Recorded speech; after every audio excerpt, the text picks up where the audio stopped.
All right, great. Good evening, everyone. I want to thank you for joining us. We appreciate that, and certainly a little bit earlier start today as we hear from our CDBG, our Community Development Block Grants, as part of the conversations that we have tonight. It's always an opportunity to hear of the great work that we've got going on, certainly throughout the community, and great organizations doing phenomenal work for us, and always a case of never enough funding for what has to be done, but we're happy to be able to be that pass-through agent for the county and certainly state and federal to make sure dollars are approved and moved where they can do some tremendous good. So we're excited for that process, and Janice, thank you for helping facilitate that work as always. We look forward to the process in terms of scoring these and of course providing that back to you, and we'll do that forthwith. I did want to start the meeting. Certainly, we all saw and noticed. Unfortunately, we had additional, vandalism at Edgemont, which that vandalism, as we know, is part of additional, symbols of hate that were put forward, and certainly troubling, I know, to each and every one of us. And we're committed to doing all we can to make sure that everyone is safe in this community, specifically those in the Jewish community. And everyone, we know it's unfortunately part of a national trend and other trends we're seeing where, thanks to you, to the chief and others, we've had additional patrols at our synagogues and other places. We've had additional foot patrols out in other pieces, and that will continue to ensure that everyone is safe in this community. It will not be tolerated here. That is absolutely for sure. It's not who we are, but unfortunately we are not immune to what we are seeing as part of these trends nationwide. So we're still investigating that through the chief, and we will of course stay on top of that. But it's another example of, unfortunately, some of the hate crimes that we have seen here and in other places. So I wanted to acknowledge that as we started. With that, I'm going to officially call the meeting to order. This is the Township Council Conference meeting for December 6th. This is a conference meeting of the council in efforts to minimize exposure during the winter months with COVID. This December 6th Township Council Conference meeting will be broadcast live on Channel 34 and will be streaming live on the Montclair TV 34 YouTube channel. This meeting is called pursuant to the provisions of the Open Public Meetings Act. And this meeting was included in the annual notice. The meeting schedule is set forth in Resolution R-21-210, adopted by the council at its conference meeting on November 15th, 2021, advertised in the official newspaper on December 30th and January 6th, posted in the bulletin boards outside the municipal building, and has remained continuously posted there. In addition, a copy of this annual notice is and has been made available to the public and is on file in the office of the Township Clerk. Please join me in the Pledge of Allegiance. Pledge allegiance to the flag of the United States of America and to the republic for which it stands, one nation, under God, indivisible, with liberty and justice for all. Madam Clerk, roll call, please. Thank you, Mayor. Councilor Cummings? Present. Deputy Mayor Herlock? Present. Councilor Price-Abrams? Present. Councilor Russo? Present. Councilor Schlager? Here. Councilor Yacobelis? Present. Mayor Spiller? Present. Thank you. Next, we'll move the agenda with flexibility. First is our public hearing for the 2023 Community Development Block Grants. Janice Talley, our Township Planner, I'll turn it over to you to begin. Thank you. Thank you and good evening. This is the annual public hearing to hear the applications that have been submitted for 2023 funds through this township's allocation of community development block grants. For your information, this includes projects that are submitted by various agencies and nonprofit organizations in the township, and it also includes township projects that are geared towards alleviating difficulties with for or facing low and moderate income housing. Low and moderate income households.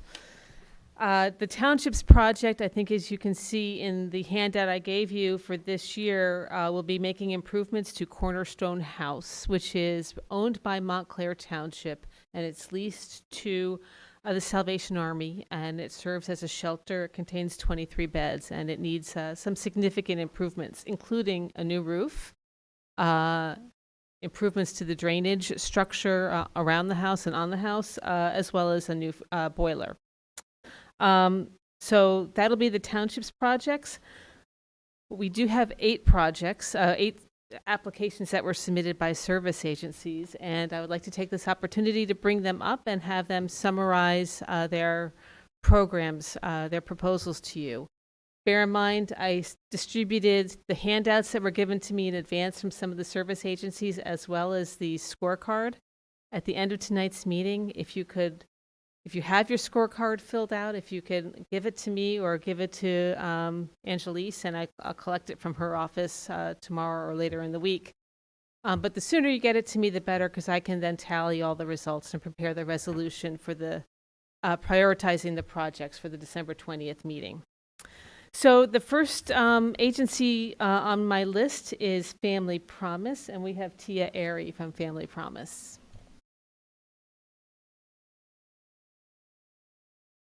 Thank you, Mayor Spiller, members of council. Thank you for having me here. Family Promise of Essex County, formerly called the Interfaith Hospitality Network for the Homeless of Essex County, has been serving families that are experiencing or facing the crisis of homelessness since 1988. We moved to Montclair in 2009 and have been providing services out of our resource center and administrative offices, which are located right across the street. We are in Central Presbyterian Church. We have worked hard in the last couple of years, certainly to expand our presence here within Montclair and to help residents within Montclair. We are partnering and in collaborative relationships with Tony's Kitchen. I passed out a card which has sort of a summary of the services we provide. This is a card that our case managers bring to Tony's Kitchen, and they talk to residents and people that are coming to Tony's Kitchen, and we can provide services to anybody that needs assistance there. We have partnered with the United Way. We provide tax preparation services at our location at Central Press this past year, and several of our clients benefited from the child tax credit program. We partner with Home Corps. We've had several of our clients have participated and have gone into Home Corps housing, but also trying to be a good partner with Home Corps. During COVID, many of the Home Corps residents fell behind in rent, and so Family Promise has been able to assist. I think over the past 2 years, we've provided about $20,000 of assistance in back rent and utility payments for Home Corps residents to help them stay in their homes. So Family Promise provides, when you think about it, as a full continuum of care to help families. We try to prevent homelessness whenever we can. And actually, in the last 2 years, that has been our biggest program. We do have some dedicated funding in Montclair from actually a private donor, a resident of Montclair, who has funded a prevention program so we can help families, particularly in Montclair. So prevention is a big part of what we do. Last year, we prevented 93 families in Essex County from becoming homeless. We have a small emergency shelter program. During COVID, we had to pivot away from the program that many of you may remember. We used to provide shelter within the facilities of our faith-based partners, and we have several congregations within Montclair that participated in that program and actually hosted families within their facilities here in Montclair. But since COVID, we've moved those families into extended stay hotel rooms, and we are starting to look for scattered site apartments so that families won't have to stay in congregate living settings. But our partner congregations continue to provide food and support for the families that are in that shelter program. And we do everything we can to help families get as rapidly as possible into housing. We can help with first month's rent, security deposit, and sometimes with declining rental assistance over about a year. And we have just launched a sort of a robust stabilization program that actually partners volunteers from the community with families that really want to and commit to making the journey out of poverty. And we are running that program out of Union Congregational Church in Upper Montclair. I spoke really fast. Does anybody have any questions about our programs or our application? If I may, Mayor. Sure. Councilwoman Price Abrams. Thank you, Ms. Airy. So I know you spoke at Temple Near to me where I heard you Right. at that time some months ago, but you may have referenced it in a different way than I recall, but something about, I don't know, is it rings or circles or some way of bringing community people together to support one another. I think that was a very interesting piece of what you do. Just Right. didn't know if you mentioned it, if I missed That's it. the program that we're running out of Union Congregational Church. It's called the Circles Program. We Right. have partnered with Circles USA. They would not want me to use the term mentoring because they're very intentional about creating relationships across income lines. And there has been research. There was recently a New York Times article that made the argument that people that are trying to make this journey out of poverty are more successful when they have connections with, it's all about social capital and creating connections across income lines. So this program that Ms. Abrams talks about is very intentional about creating those relationships. Thank you. Quick question for you. You said you helped 93, is that families from becoming homeless in Essex County? In Essex County, Okay, how many from Montclair? I don't have that figure off the top of my head. And then do you receive CDBG funding from any other townships? No, not at the moment.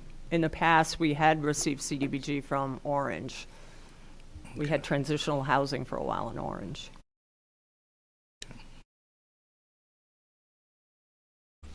Any other questions? Okay. Thank you so much. Appreciate it. Thanks for the work you do. Thank you. Our next organization is Succeed Together, and we have Marcia Marley here to present their application. Thank you. And Denise Ladler. But good evening, counselors. Succeed Together is requesting a significant increase in funding in order to address the current crisis in education. If you read the Star Ledger editorial yesterday, or many other newspapers, you're aware that although New Jersey is at the top of national rankings for its schools, we can't afford complacency. We lost more ground than most states in the pandemic, according to what's commonly known as the nation's report card. The National Assessment of Educational Progress found that only a third of New Jersey 8th graders are currently proficient in math, and their scores decline more than the national average, putting New Jersey among the 8 states with the biggest drops. We also saw declines in 4th grade reading scores. These losses were even more significant for children of color and those from income-constrained families. Before we lose an entire generation, we must make eliminating this learning loss a priority. The only proven remedy is intensive one-on-one tutoring combined with mentoring, which Succeed Together has always provided with proven results. Our tutors are retired teachers, retired business people, current business people, high honor high school students, college students. The list is long, and we have several hundred. And we make sure that we train every single one of them. Our tutoring pairs are always supervised by qualified staff to ensure that these sessions are effective. If they are not, we change the pairing until it is successful. Our level of supervision, training, research, and constant evaluation is why the tutoring program remains our most popular and successful program. For the 2023-24 CDBG year starting in June, we are asking for $30,000 to help cover the cost of a director for our new high-impact tutoring program designed to specifically address the COVID deficit. This new program will offer up to 3 sessions a week for those students that desperately need a sustained lifeline after 2 years of online learning to help bring them back up to grade level. here to talk about it, don't take my word for it, is one of our parents, Denise Laidler, whose daughter, I think, presented here. She'll talk to you. Good afternoon. It's a pleasure and oddly ironic to be in this room again, addressing you guys. We were here, my daughter Aria and I, excuse me, I'm just getting over a cold, was here several weeks ago and gave a speech in honor of Veterans Day. So I have to say, Succeed Together has been quite instrumental. I decided not to come with a piece of paper because I was just going to talk to you a little bit about what the program has been to us, has meant to her, and what it's meant. Has had a transformative impact in her life. 2019 was really tumultuous for us, exacerbated by COVID. I am a writer. I am not strong in math. I could talk about history, art, literature all day long. Math is not my strong subject. She had a tremendous math problem, which was also impacted also by science, and then you know how that sort of went. By word of mouth and by reputation, I was told about Succeed Together, and they partnered with me and Aria for the entire time, and they still do. We receive one-on-one math tutoring from her, from Succeed Together tutors. We also get robotics training. We get a lot of mentoring assistance. The speech that she gave here 2 weeks ago would not have been possible without the help that they have provided for us. The confidence building, the study lessons that she's learned, and that is now a part of her life. She's now a student. That is not because of me. That is absolutely because of the work that Mr. Gill does. It is the work that her math teacher does, and it is absolutely underscored and made possible by the work that Succeed Together does. I'm really thankful for the opportunity. I was asked just a few hours ago to speak. I'm really, really grateful because her future is really different because of the work that she's done. She's very strongly a STEM student. We're definitely headed in that direction. She would not have been with me as just with my help at all. You've seen, I think, the way she speaks and the way she presents herself. I don't know if I have 2 seconds to just present that to everyone, if you don't mind. I am not making it up. And I did not write this speech at all, so I don't know if anyone can hear. But this is just a part of what my child is now able to do because of the help that she's gotten. From the Journal of Private James Martin, describing conditions in the Continental Army at Valley Forge. Here are his words.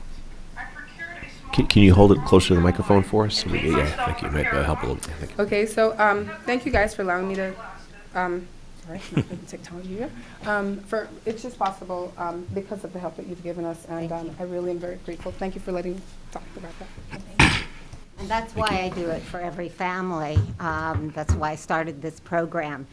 Counselors, S2G has a number of really good, worthwhile programs, and you have them in the annual report for 2021 that passed out. It includes all our programs. But that's not why I'm here today. I'm here because we have an emergency, and I'm asking for emergency funding for a program that's proved effective for dealing with these deficits, and that's our tutoring program.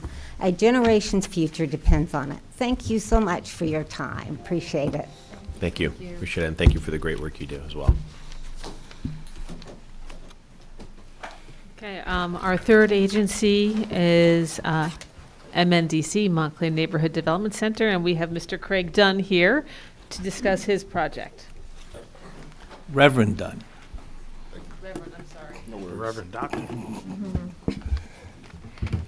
Jesus didn't get caught up in titles either. And Montclair will humble you if you need a title. People only call you a title when they want something from you. Good evening. It's a pleasure to be here. My affiliation with Montclair Neighborhood Development Corporation began when I was 10 years old.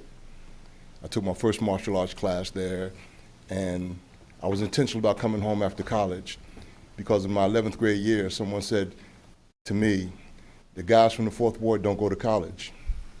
And I grew up on Fulton Street, so Washington knew. And he named the guys I hung out with, and most guys went to the military, they went to jail. When I came home, I came back to my community. And I worked in the program when I was in college. I played ball in there when I was in high school. And I've been on the board for a number of years. And when, unfortunately, Mr. Pelham passed away, I was asked to take over as the executive director. So I'm back in my community, back in my neighborhood, and one of the things I discovered this summer with our summer program, that we label everything now in our youth program as Project Oasis, Youth Empowerment Program. Because one of the things I discovered this summer, we had kids who were coming to the park, not to be a part of the program, but to get a sandwich, to get something to eat. And right now we're doing after-school programs in the schools in Montclair, and we have similar issues where we have kids who are coming who are not part of after school, but coming to get a sandwich or something to eat. And so our program here is about empowerment. I heard someone talk about poverty. In that area around Glenfield Park is the most deprived area in Montclair. There's roughly between 3,500 to 4,000 people who live at or below poverty. And these numbers are going to continue to increase or decrease as people move out of the community. But one thing we know that we had to change our programming because Summer Oasis was basketball focused for years. But this year we had soccer. We had a professional soccer player who came in and taught soccer to the kids. We're looking to expand those programs going forward. We had a summer jobs program. We had a young lady who was interning in our office and she wanted to be a pharmacist. So we scrounged up some money and we actually placed her at Grove Pharmacy to work there so she can learn how to be a pharmacist. And then from there, she actually took another job somewhere else, which is closer to her home. So these are the things that we try to do at MNDC to find out where our young people are going and provide resources and access to get them there. Because I think that what happens is that there's an African proverb that says when the elephants fight, it's the grass that suffers. And oftentimes what happens in Montclair is that people are very siloed. And we're just trying to break down those silos because it's about the young people. And that's what our summer project, our Project Oasis Career Development Institute, our service project, and all the other things we're doing for young people is about.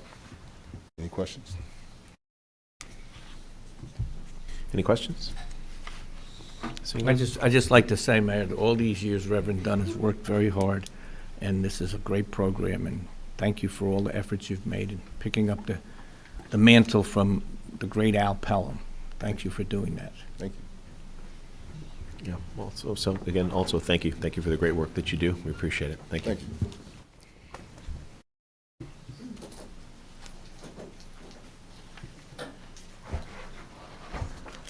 Our next organization is Oaks Integrated Care, formerly known as COPE, and we have George Smith here to make a presentation. Thank you, everyone. George Smith, COPE Center, Oaks Integrated Care. COPE Center, a division of Oaks Integrated Care, is an IOP-OP counseling center that has been located in Montclair since the late 70s. We did formally merge with Oaks Integrated Care in 2021 in May, and it provided COPE Center with a lot of opportunities because we were able to keep the COPE Center brand name and recognition, and it also increased our resources that comes with merging with a larger company. We offer an adult IOP-OP for addiction, an adult IOP-OP for co-occurring services, and an adolescent IOP-OP for addiction.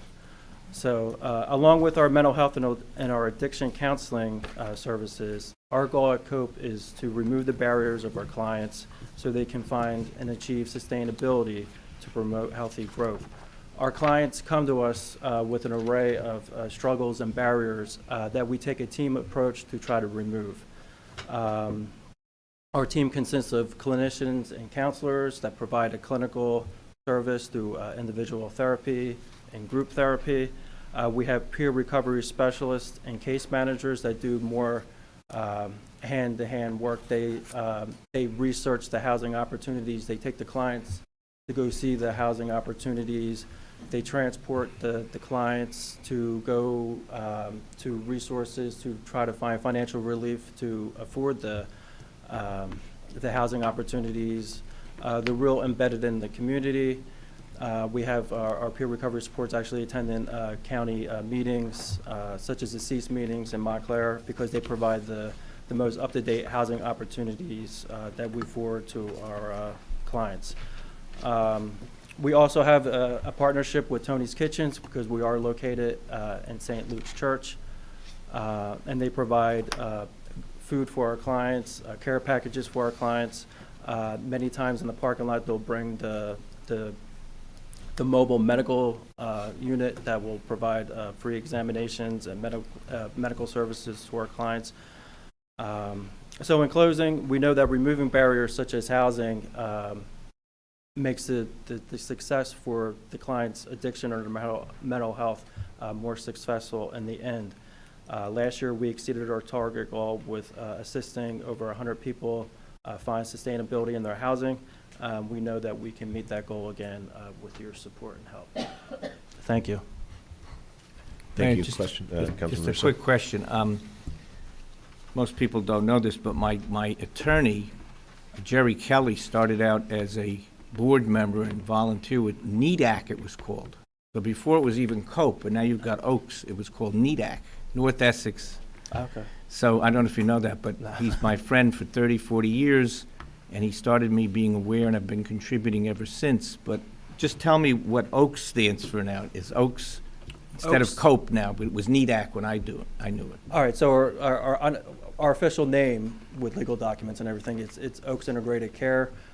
For pamphlets and signs and stuff like that, the unofficial name is Cope Center, still a division of Oaks Integrated Care. Oh, okay. The name Oaks is just one of the companies that they're huge. They merged with like 10 different companies, and one of the original companies that started was called Oaks, Okay. and they kept that name. Okay.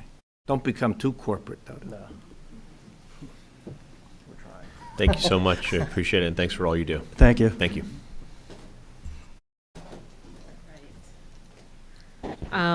Our next agency is Strategic Mentoring, and and we have George Lewis? No, I'm sorry, Joe Davis. George is here, though. Support. Good evening, everyone. Mayor, Township Council. Good evening. Chief Conforti, good to see you guys tonight. My name is Joe Davis. I'm the Executive Director of Brother to Brother Mentoring.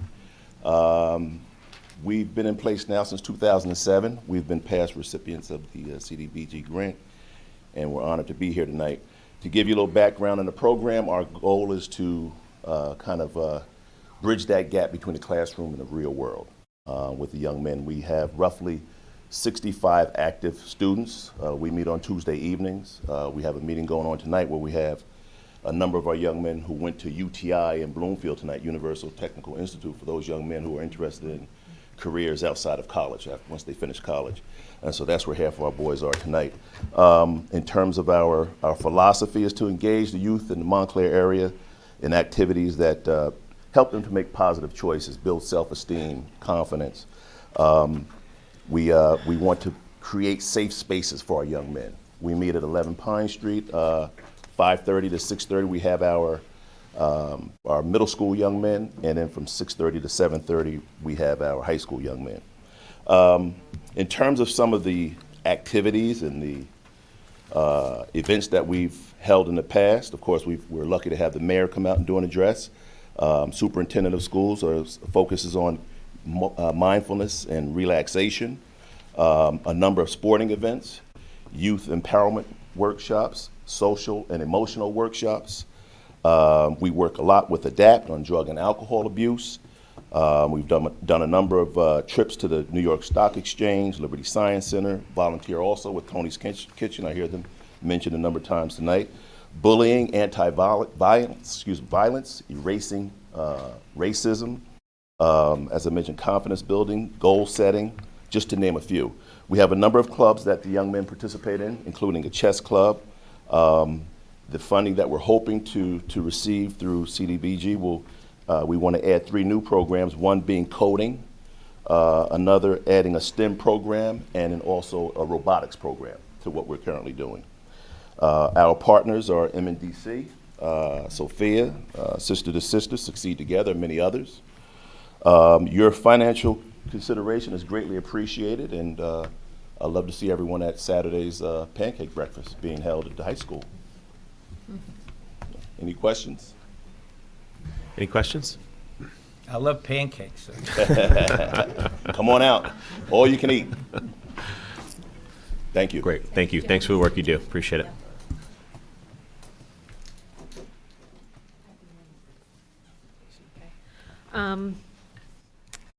Thank you. So the next application is a presentation from a new applicant, Montclair History Center. And we have Angelica Diggs, who'll be making a presentation. Good evening and welcome. I just want to say that I had a handout that was passed out by Janice. So if you did have that, it's just to refer to some images along the way that I'll be referencing tonight. So our project for the Montclair History Center has to do with barrier-free improvement and accessibility to our sites. For those who, I know many of you are familiar with us, for those who may not be, so a little bit about the History Center is that we preserve, educate, and share Montclair's history for the public. Probably most notably known is the Crane House and Historic YWCA Museum on Orange Road. That's where our main location is. We have two other historic structures, which include the Clark House, which is our office and archives. We also have the Nathaniel Crane House that functions as our visitor center for our sites there. We have almost a 2-acre plot of land and property, and part of that is included Montclair Community Farms. That is the only operating micro farm in Montclair.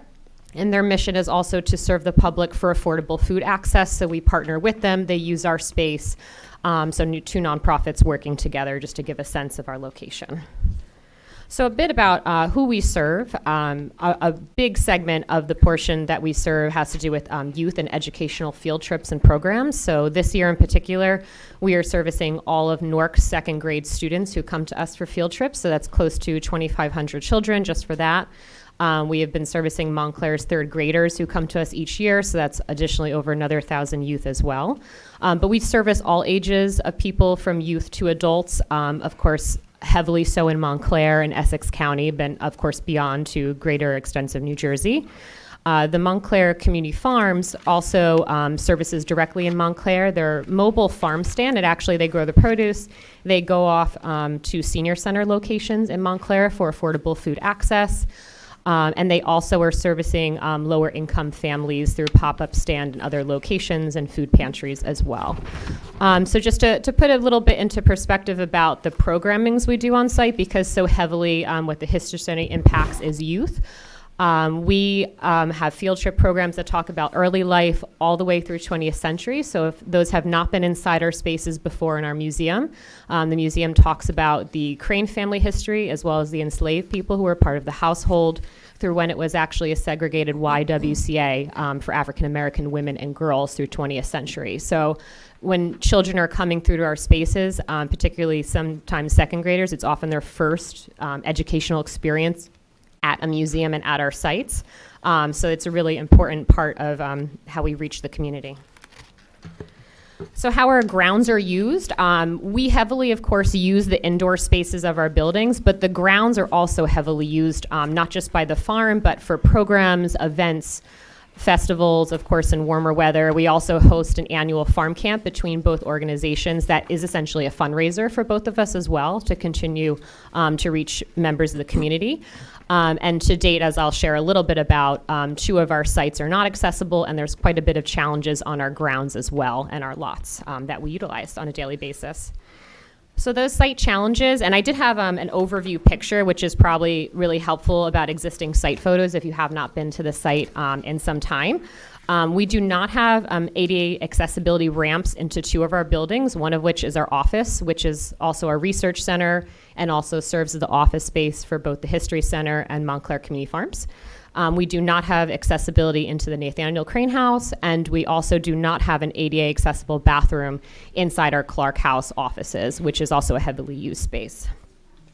If you go past the existing site photos, just to get a sense of the accessibility plans for the parking lot and grounds, the challenges with the grounds itself is that we only have a 1-lane driveway, which is unsafe with pedestrians and also cyclists. So part of the accessibility plans are to create a 2-way driveway so that it is safe for as we use our spaces with youth on our site for programming.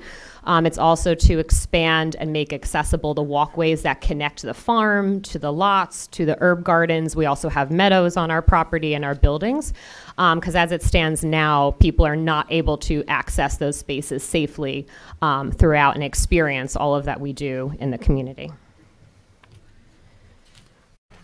So in terms of the Clark House, I just included some of the architectural plans that were going under review with the township at this time, which I already mentioned, but is to create an accessibility ramp in the back of the Clark House, which also will then lead to an ADA accessible bathroom for use by the public.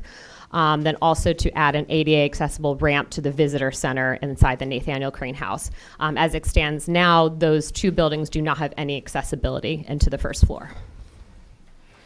The project impact, what matters is that we want to make our sites and grounds inclusive for all visitors who come to us. And, you know, I heavily mentioned field trips, but we service thousands of individuals between the History Center and the farm each year. So that's upward of 7,000 at least between both organizations on site and in the community for programming. We want to give full accessibility into the buildings, and of course that ADA accessible bathroom, which is important so that we can make sure we're servicing all individuals who can come to our sites and take part in what we do. So thank you. Any questions? Mayor, just a question. I was there just recently, early this year. It was Race Amity Day was held. Yes. You know, Ollie Hartsfield with the Baha'i group, and Race Amity Day was great. But I noticed there was a real problem on the grounds because we did everything outside next to the building. Wonderful program, presented the council's proclamation, but it was awkward for people, especially older folks, Yes. to walk on the grounds and on Yes. the gravel and that driveway. So I'm glad to see you're including that as an improvement, not just ramps and Yes, and thank you for noting that because, and that's a great example of how it's also about the grounds and outdoor space we use to really take advantage of impacting more people, and they're not safe. It causes trouble for walking, and we want our spaces to be welcoming and inclusive. So thank you. Thank you. I have a question as well, thanks. Sure. So I just seeing now for the first time the whole score sheet, and it's got, you know, the request on it, and so since it's a sizable request, and we probably Sure. won't be able to, very likely wouldn't be able to give you $100,000, given the limited dollars that we have, what increment could be meaningful? Smaller than that, I guess. Absolutely, and just maybe sharing a little bit about just the project budget would be helpful as well. So the entire capital project budget is estimated over $700,000. We received a 50% match of $366,000 from the New Jersey Historic Trust. So we are looking to match that other 50%, which is another $366,000. This is going to be a project probably that's going to take us a few years because it involves capital campaigns and requesting for grants. Even like 50,000 would be a wonderful contribution to at least get part of the project completed. I hope that helps answer some of that. Thank you. Okay. Thanks so much, and appreciate it. Thank you. And our next presentation is from the Neighborhood Council. Oh, okay. Yeah, they didn't come. Sophia's not here. Sophia. No, I'm just saying, I just, Yeah, they're not. you'd missed, I don't know if she's here. I just didn't know why she skipped her. Yeah, she's here. She's in the back. Good evening. My name is Victor Deming. I'm the treasurer for the Neighborhood Council. I've been the treasurer, I guess, 35 years. The president had to go to another meeting. So I thought what I would do was to start out and give you a brief history of the Neighborhood Council. I think some of you were here last year and you heard. I like to refer to the Neighborhood Council as the best kept secret in the 4th Ward in Montclair, because most of the funding has come other than through the township.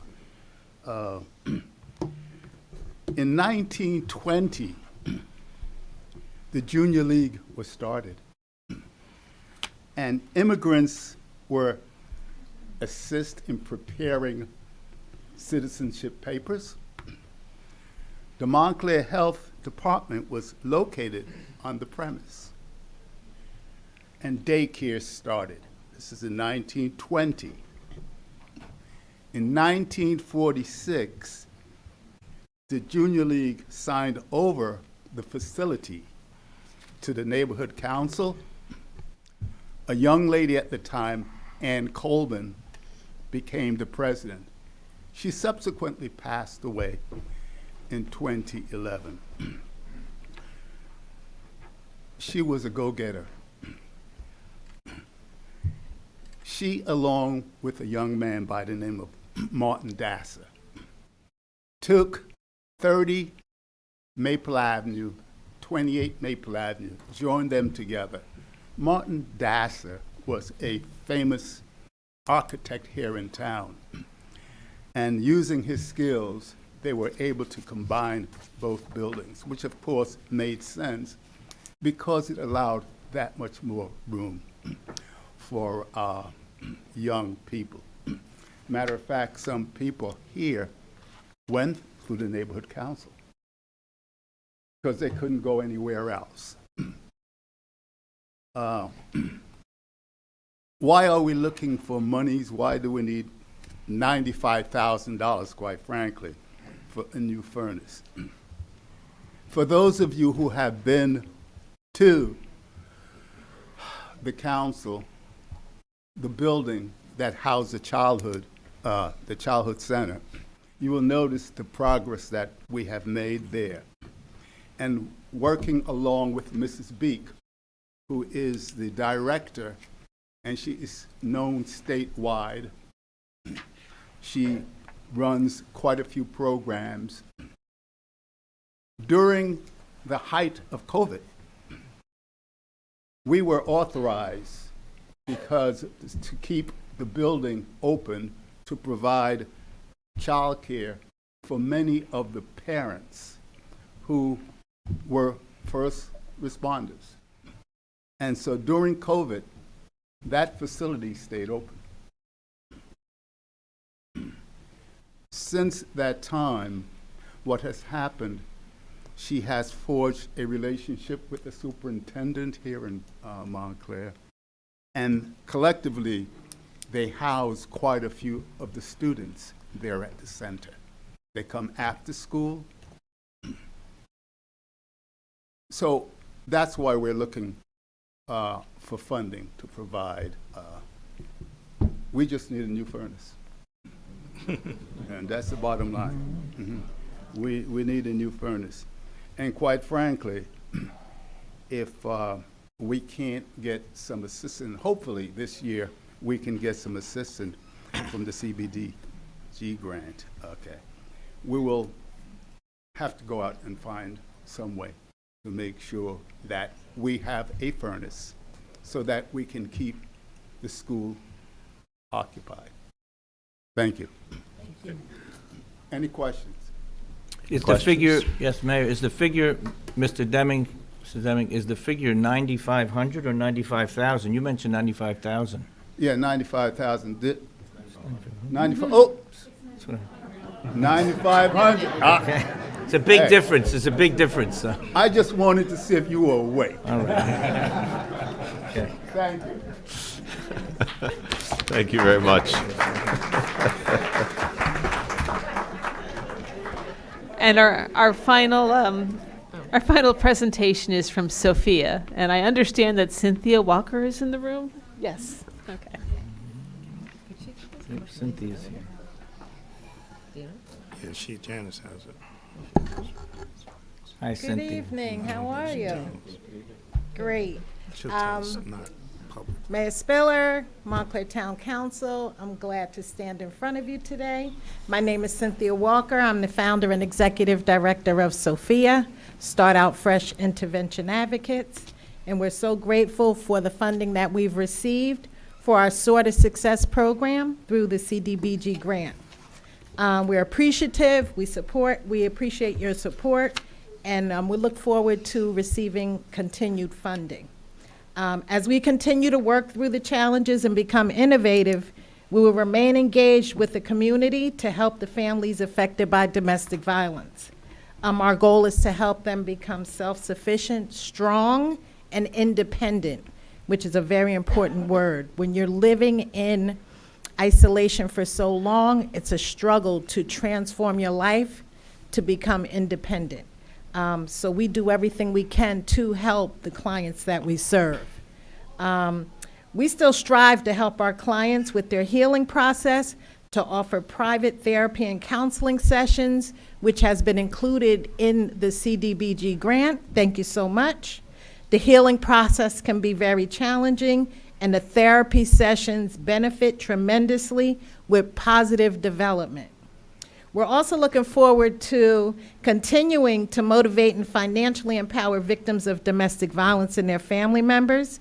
As the restrictions are hopefully lifted with COVID-19, we will continue to serve our clients through Zoom presentations, which turns out to be an increase in participation because people can remain anonymous on these Zoom calls. We just enjoy what we do. It's not the best, it's fulfilling work, but it can be very emotionally challenging. And we actually take therapy sessions ourselves because we need to rejuvenate after taking in so much information from someone that has been suffering in silence for so long. I don't like coming and talking about this. Everyone looks so down, and it's just something that we really need to start promoting and talking about and helping people and understanding why we stay in unhealthy relationships.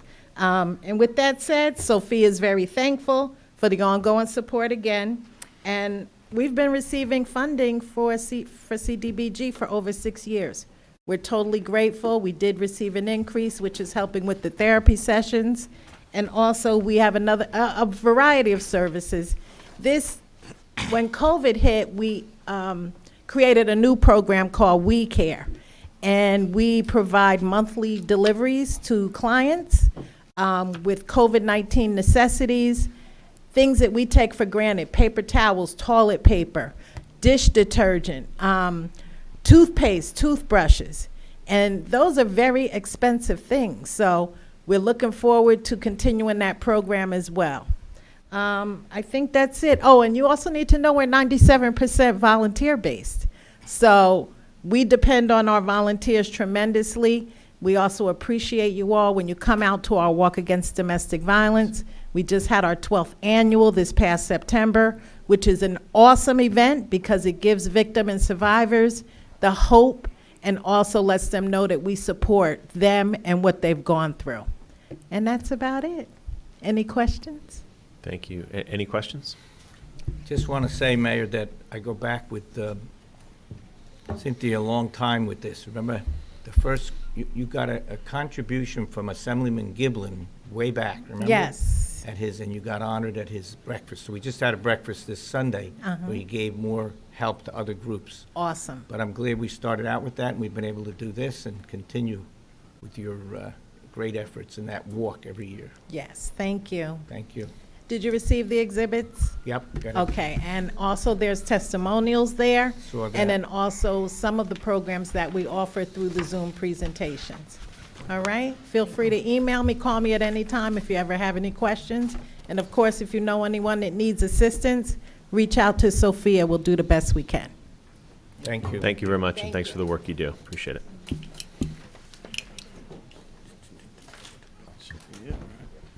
Okay, so I think that those were all the agencies that have presentations. I do note that Tia Airy from Family Promise has some additional information that was requested by Councilor Cummings. If you'd give her a moment to give you the answer to your question. I just wanted to answer your question. I was able to contact our program director to get figures for Montclair.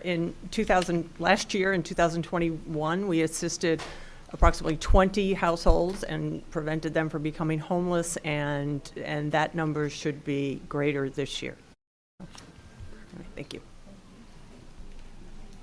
Okay, thank you. Any questions for me? Mayor, one question for Janice. It came up with my class today.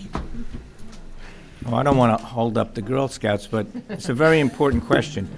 We know that every year we get cut or we've got reduced to maybe half of what CDBG used to be. But I had a question today for my students at Montclair State who were talking to someone from the library.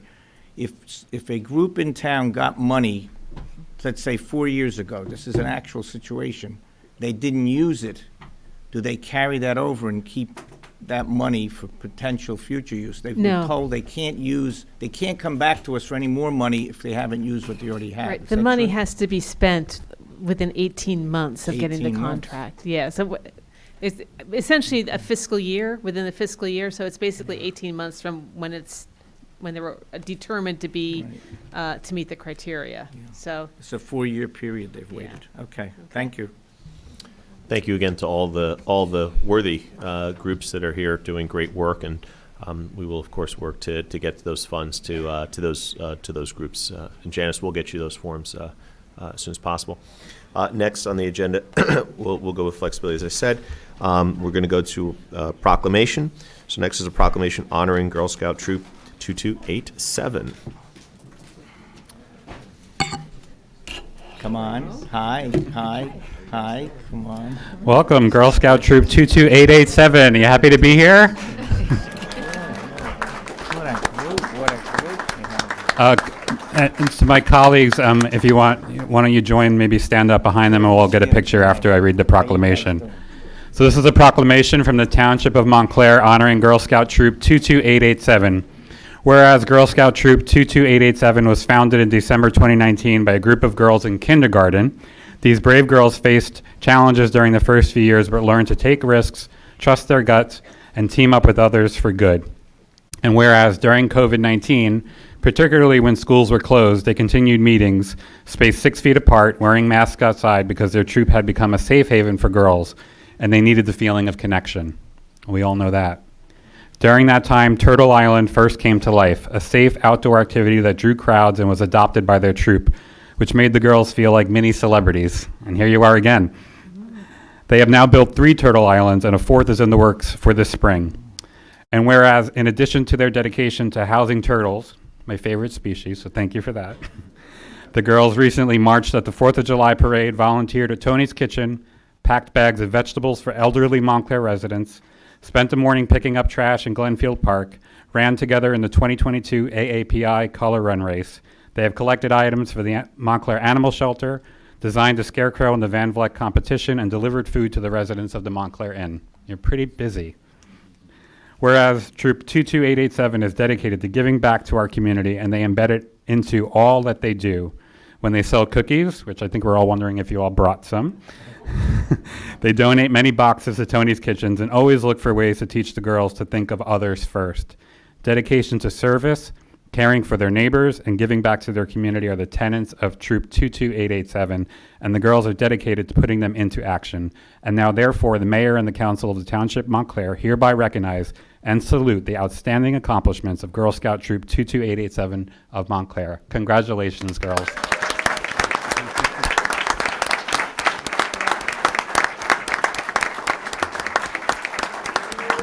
I'll ask my colleagues if you could join me. Maybe we can stand behind them for a photo.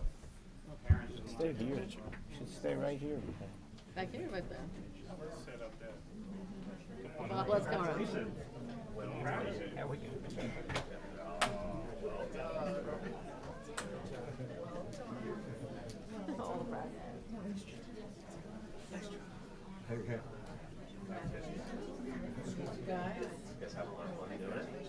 Can we stand behind you? I'm not taller than most people. We'll stand behind you. Can we scoot down?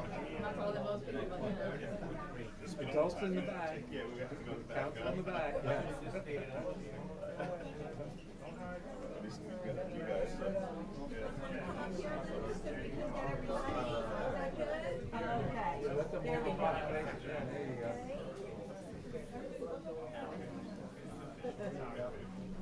this is our best day yet.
should go to the restroom right now. I'll take that into business. 2-1, Warnock's ahead. 2-1. Oh, I wasn't even sure what was happening, but 2-1. still pretty good, right? I mean, did they count the, 65, did they count the 30, preliminary only votes yet? 12% in. It's only 12% Did they in. count the early votes That's yet? probably the early vote. That's why it's good. Well, it's only 7:30 not even, so what time do the polls close? 7. Oh, all They right. close at 7. Alrighty, that was back to.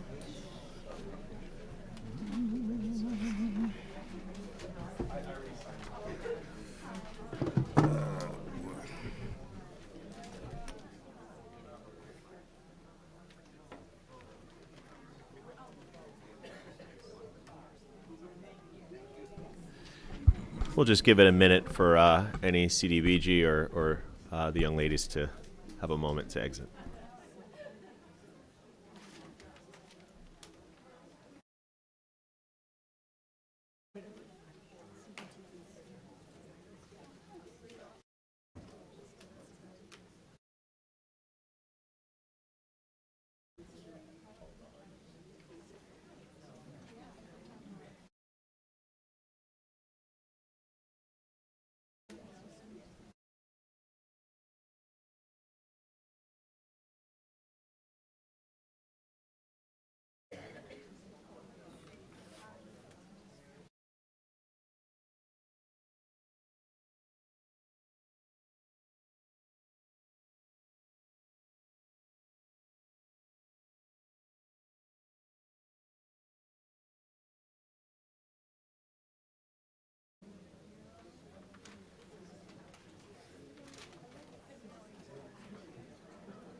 All right, thank you very much, everybody. Next, we have been presented with the minutes of October 25th, 2022. Are there any corrections or modifications? Without objection, I so move. Second. It's moved and seconded. All in favor, please say aye. Aye. Opposed? Abstentions? Well, I have to Thank- abstain if I wasn't Yeah, here. then you should, yep. One abstention. Thank you, Councilman. Next, we will go to public comment. All speakers must complete the sign-in sheet next to the podium before addressing the council. Please limit your comments to 3 minutes. The clerk will have the timer going for everybody so you can see those, and we'll hold everybody as close to those 3 minutes as possible. So 3 minutes, and we'll open up to public comment. Anyone wishing to speak, public comment? Good evening. My name is Jose German. I am Montclair resident for the past 22 years. I am also the founder of the Northeast Earth Coalition, a volunteer nonprofit organization, environmental justice and social justice. I'm here tonight, and after listening to all the beautiful programs that we have, I think Montclair is very fortunate to have such programs running in town for the community. And I think in 1 minute, I will also say something about the organization and the work that we do for the community of Montclair. We are volunteer driven, means that nobody get paid, but we do that very great job in the community. We have over 750 volunteers this year. Our community gardens are the most productive community garden in town, and we are donating all the food to Tony's Kitchen. We also provide training and work in collaboration with all the public schools in Montclair, supporting them in environmental projects, community gardens, and pollinator gardens. We started in 2020, October 2020, the Free Little Pantry in town, which is a very simple program to provide food and support for people facing food insecurity.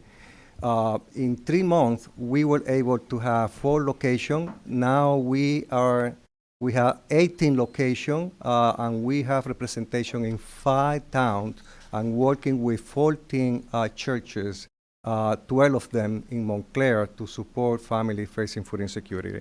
And to give you an idea of how much we are supporting the community who are facing food insecure, we distributed this year alone 330,000 pounds of food. And we don't pay for that. We motivate people in town to donate food. This is remarkable because we are filling the gap of our local food programs when they are closed. We are open 24/7. And those pantries, of which 14 of them are located in Montclair, they are open 27, and volunteer people are restocking them every day, sometimes 3 and 4 times. So the dedicated time, the donated time by our volunteers exceeded almost $500,000 in time. We are very fortunate to have, people who such passion doing good work for the community. And almost $1 million has been invested this year for our community.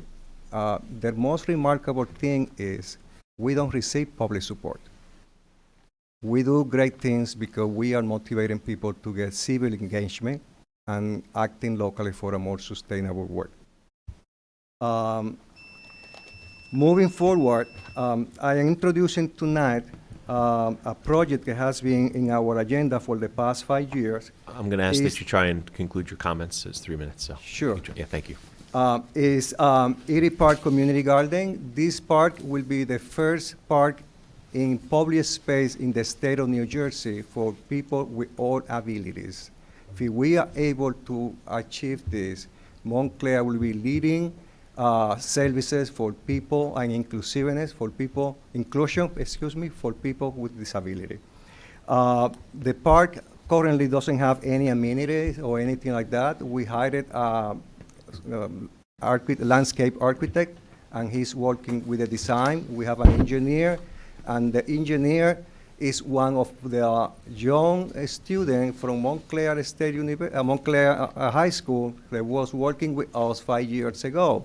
So now he's an engineer, and that is one of our success stories, empowering youth in town to become part of a big accomplishment. Also, we have Lily Becker, which is another person who was a volunteer with us 5 years ago.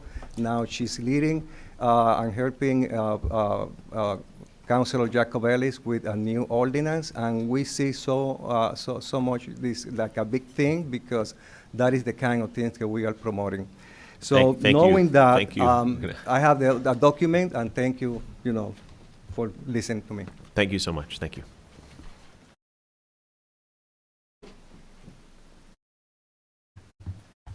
Good evening, councilors, Mr. Mayor. My name is Eric Payne.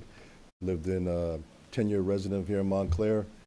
Grew up in the suburban Essex community and counted Montclair as a high school rival. And in my day, this guy used to run all over us at Columbia High School.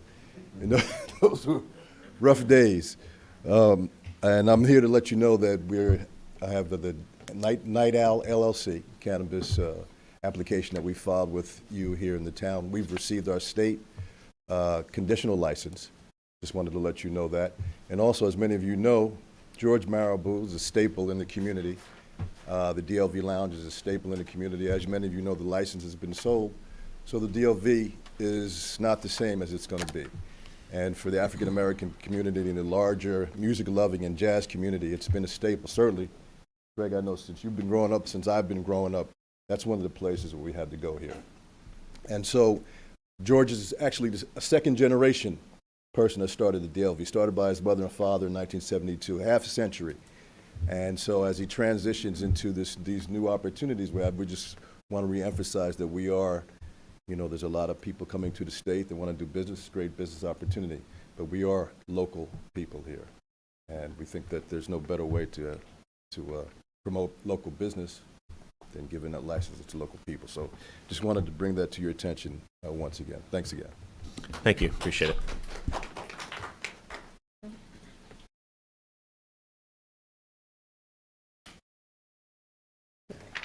Good evening. William Scott, resident of Montclair for 73 years.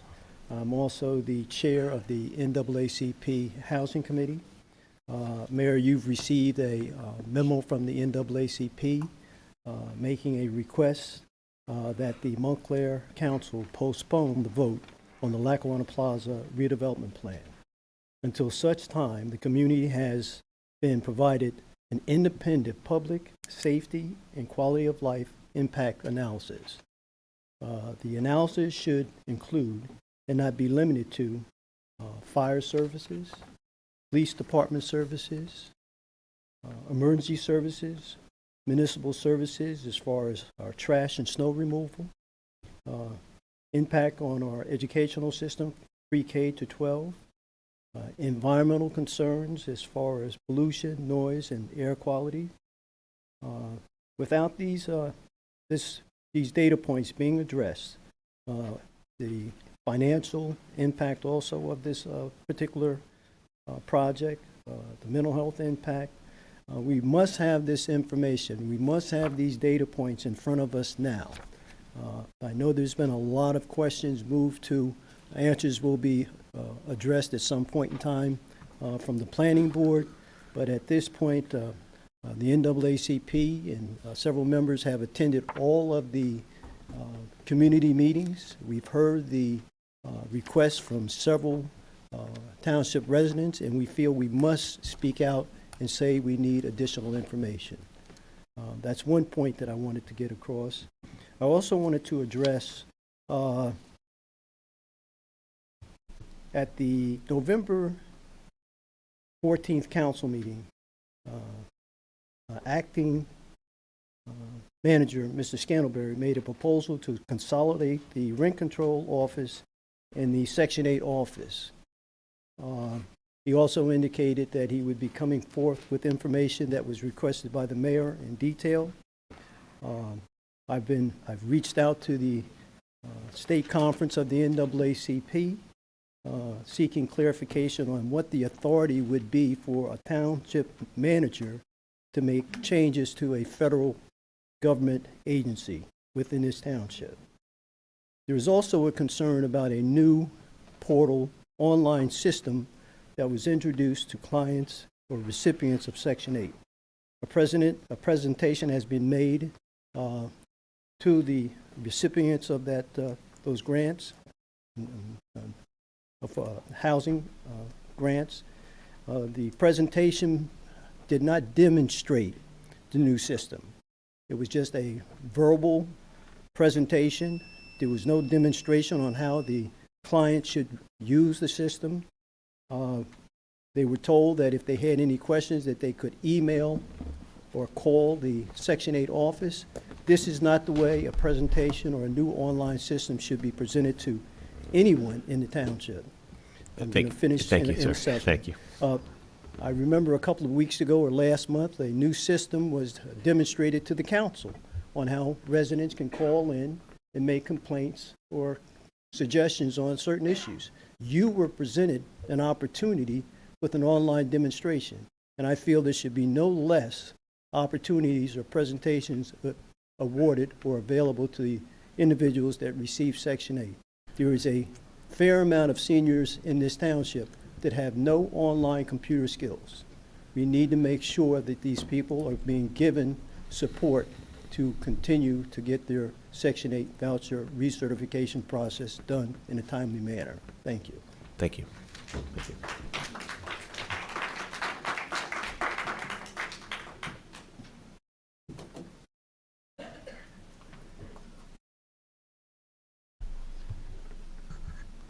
Thank you, Mayor and members of the Council.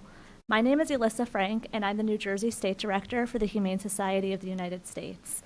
I'm here again this evening to support Ordinance number 22-26, which will prohibit the sale of dogs and cats by retail stores in Montclair. I'd also like to thank Councilors Jacobellis and Schlager for their leadership as sponsors of the ordinance. I was here before, so I'll keep my remarks really brief tonight. So I'll just highlight some key points. The first one is that this is a preventative measure that constituents want that will protect our community from predatory financing, misleading and fraudulent business practices, financial and emotional trauma, and issues related to public health. Second, regulating where pet store puppies come from and requiring certain disclosures, which is similar to what was done with New Jersey State's Pet Purchase Protection Act, does not actually solve the problem. Third, while enacting a humane pet store ordinance protects residents from the possibility of falling victim to deceptive and harmful practices, it will not affect pet choice in Montclair. To summarize, this ordinance will give Montclair the opportunity to stand against animal abuse and neglect by preventing mill-raised dogs and cats from being sold in any existing or new pet stores in Montclair. Simply put, this ordinance offers a fair, pro-business, and proactive solution to the issues I discussed before. For these reasons, we respectfully request that you support ordinance number 22-26. Thank you for your time. Thank you. Good evening. It's Annette Batson, founder of Humane Montclair. Very happy to see you again. I'm also making a statement in support of this ordinance, 2226. I don't think there's anyone in this room that wants to support puppy mills being sold, puppies from puppy mills or cats from puppy mills being sold in our town, and that's what this ordinance will prevent. The Animal Welfare Act and New Jersey's Pet Purchase Protection Act, while passed with good intentions, both in theory and in practice, are woefully inadequate, having been formulated through the lens of agribusiness and not one of welfare for man's best friend. I strongly support this ordinance in Montclair, which aligns with what I believe are the values of our town. This ordinance is humane for pets and people. And when one considers animal welfare, the majority of us first think about our companion pets. We want to ensure their health, happiness, and well-being, because for more than 10,000 years, mankind has cultivated a deep connection with dogs and cats. It's scientifically proven that companion pets can positively impact our own health, happiness, and well-being. So what better way to provide for the safety and integrity of Montclair's companion pets and residents than to make our best efforts to shut down the puppy mill pipeline from ever coming here and raising awareness about the cruel backyard industry of dog breeding. Thank you.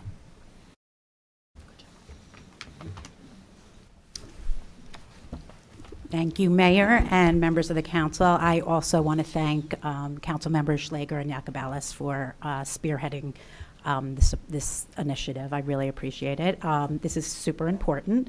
And I'm talking about passing of Ordinance 22-26, prohibiting the sale of pets by retail stores. As I indicate, and also thank you for your passing of the first vote on this ordinance. As I indicated during my testimony before the first vote, this is truly no-nonsense legislation passed by now 434 localities in New Jersey. Tenafly, since the first vote, passed identical legislation, and this is also now New York law. I know that since the first vote, you heard from a pet store owner testifying against the passing of the ordinance, and I just want to say that he, like other pet store owners and even organizations like the American Kennel Club, spread misinformation. You're going to hear from Larry, who's an amazing New Jersey resident who has done extensive research on where animals sold at pet stores come from. And the fact is the majority of pets sold at pet stores are puppy mill pets. People are very, they follow organizations like the American Kennel Club, thinking that they are pro-rescue, but the truth is that the AKC profits from the registration of animals and does nothing to ensure animals from reputable breeders are sold in stores. 1/3 of animals sold at pet stores are AKC registered. So in addition to the horrible abuses puppy mill animals endure, stacked on top of each other, deprived medical care, not seeing the light of day, as I said last time, these sick and abused animals often end up at our shelter. And we have to deal with the medical expenses, behavioral care of using taxpayer dollars to fund the rehabilitation of these animals and make them adoptable. So just to read my last line from last time, because I really liked it. Until we end the puppy mill to pet store pipeline, animals will continue to face horrific abuse, and an unsuspecting public will be burdened with animals with health and behavioral issues, supporting conditions they would otherwise find abhorrent if they were aware, and footing the bill as taxpayers. It is for this reason I respectfully request that you support Ordinance 22-26. Thank you.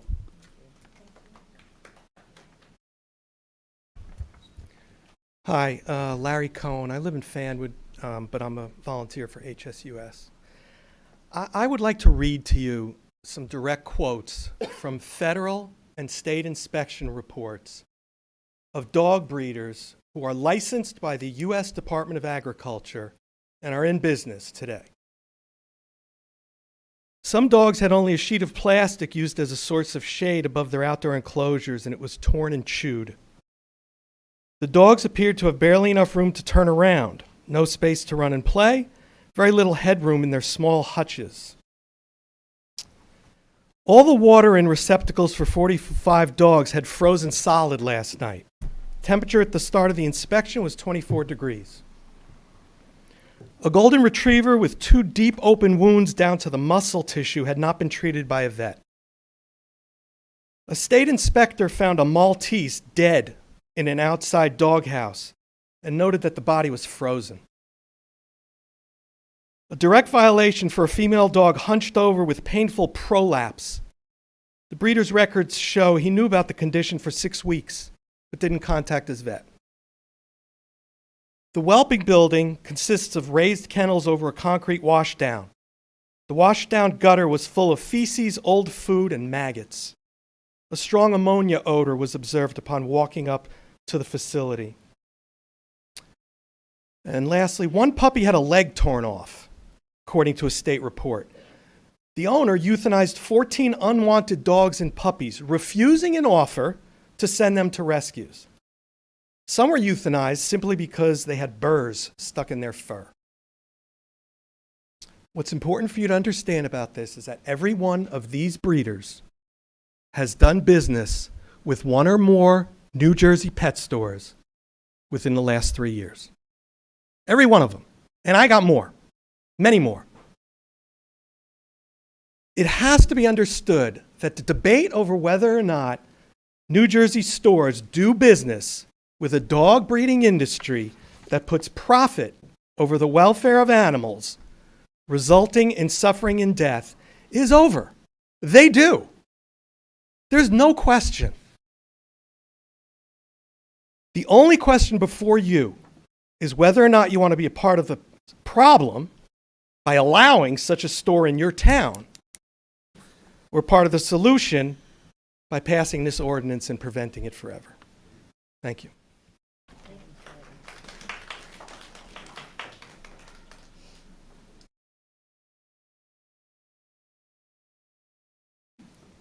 Good evening, everyone. I'm Charles Rosen. I've been a resident of Montclair for a little over 18 years now. That goes quickly, I guess. I'm here to speak in support of starting the Lackawanna redevelopment process.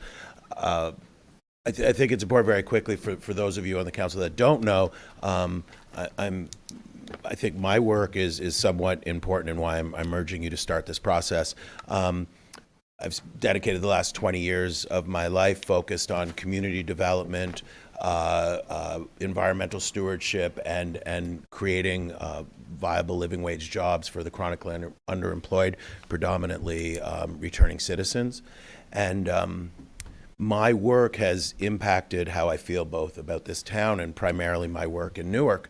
And I want to say that in all of my years of doing this work, I know no other person, let alone a developer, that cares about the issues that I so deeply care about as much as Dave Plasek and his wife, Bridget.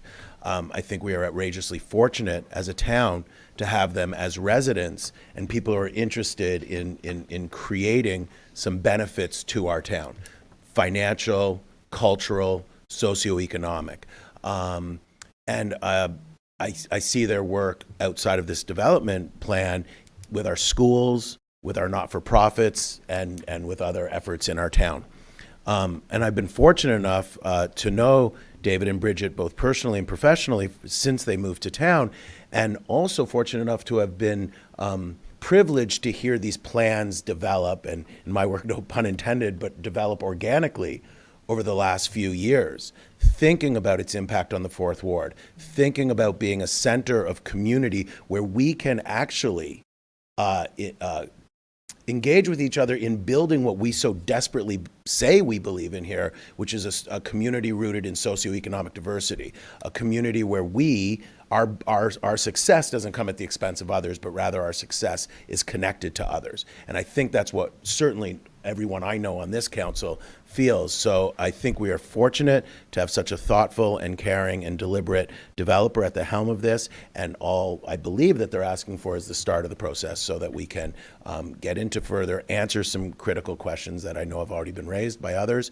And so I'm just giving my support to this project, and I hope you can start in a timely fashion. And the final part I will say is I hope all of you also know that we have very few, I think you all know, but we have very few revenue streams in this town.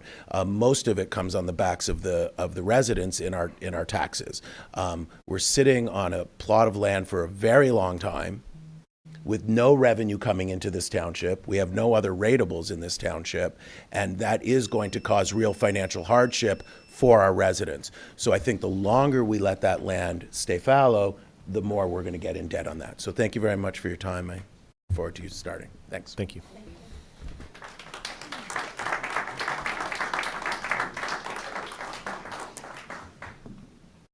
So we're finally streaming our meetings. That's great. There's been a group of residents who have come month after month after month asking you guys to do it. And for the most part, there's been excuses. We've been ignored.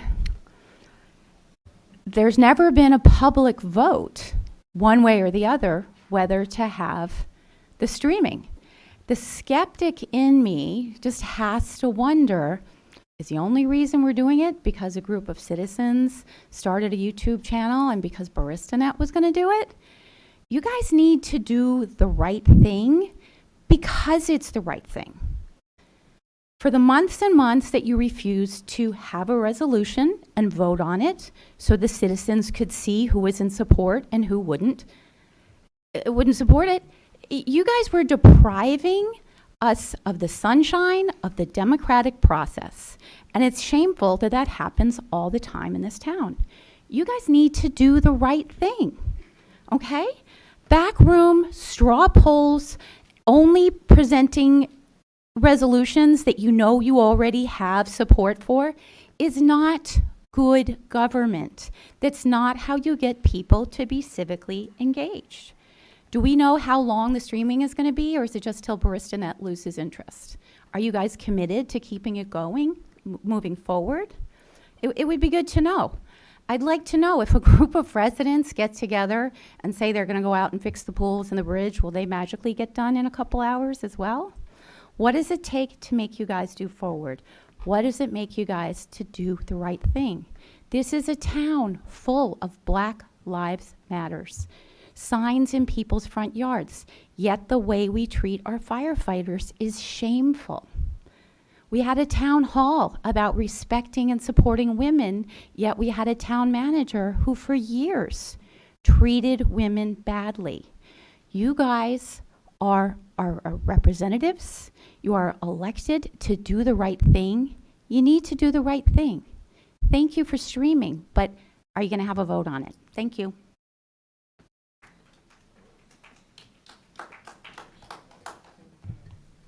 Hi, good evening. Renee Baskerville. I'm here as a member of the NAACP Township, the NAACP Housing Commission, but I'm also here to appeal to you all. I've had the privilege and honor of working with most of you, as well as getting to know all of you on a more personal level. And I'm here today to appeal to you to take a little bit more time before you vote on this matter of the Lackawanna Plaza redevelopment plan. I say that not because I don't agree with what Mr. Rosen said, because I certainly do, in terms of Dave and Bridget Placek. I mean, salt of the earth. They've done more for people in the community, to give to people that have least among us, and to people all over to help us than anybody. So I certainly agree with that. But we're not here tonight to talk about how great they are. We're here to talk about a proposal that I think has some potential, but I don't think we're quite there yet.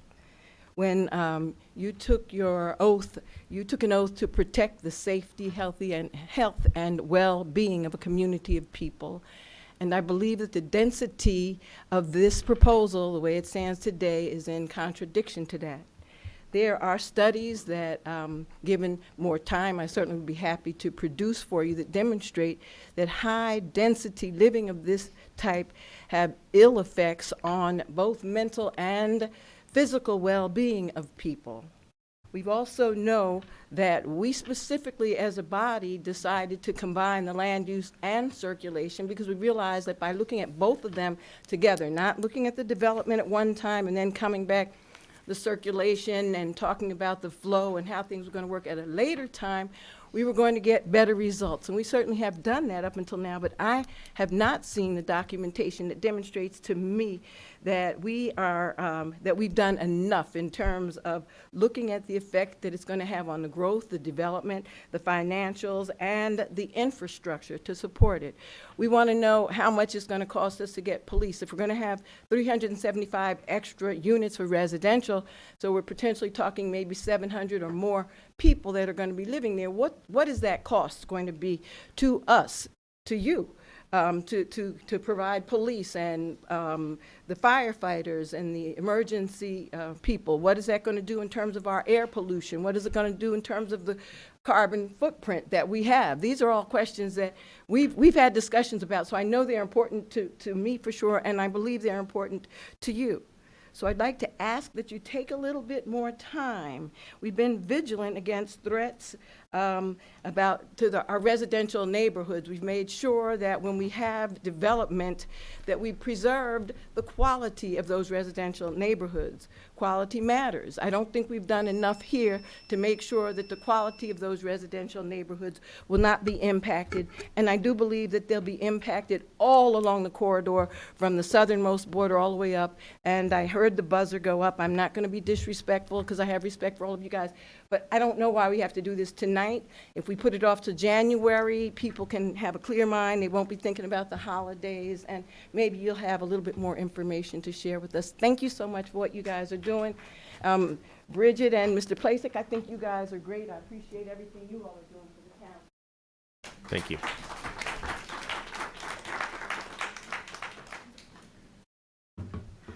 Hi, good evening. My name is Jamina Grant, and I live in Montclair.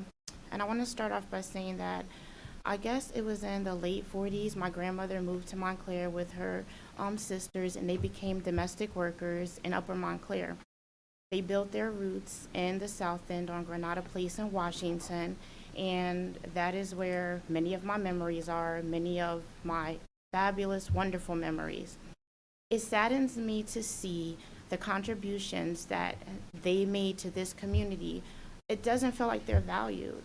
It feels like slowly over time, what the tapestry that was created because of them choosing to live here is not valued anymore. And as time passes, everything is changing, but with no consideration and no respect for how it was built. They didn't have to choose here, but they did choose here. My mom graduated in 1976 from the high school and was part of the first students to be integrated. It made this town what it is today, that people want to come here. All of that is being lost. I came here to talk about Lackawanna Plaza because while I work in architecture and engineering as a profession, so I understand the project and the value of it. I think the scale of the project is too large for the town. I don't think it's what the town wants, and I don't think it reflects if you're projecting into the future where the town really, it's just too large of a scale project. That's just my personal opinion that I'm sharing. I also wanted to say that when we talk about socioeconomic, I don't think 74 affordable units is going to continue that. It's not 74 affordable units and that whole, structure. It's, what is that? As African American residents and many other residents are being displaced out of a community that they worked on the PTA, purchased homes, invested in this community, and what they want to see, their vision for the town, which they're invested in and they deserve a say, it doesn't seem to be heard. It's only some kind of vague, some type of vague process that no one understands and we have no control over. We just have to sit and watch things change. Change is good. I like some of the developments. I like the Wellmont Art Plaza. I love it so much. And I didn't think I would. I was like, oh, it's another stupid, but it's nice. It really is nice. The MC Hotel, I don't love it, but I'm going to say is valuable for the film festival. But that's all I want to say is let's value the core residents who came here and let them have a voice. They deserve it. They've worked hard to combine ethnicities and cultures and give our students they go out into the world and everyone loves Montclair because of that. Thank you.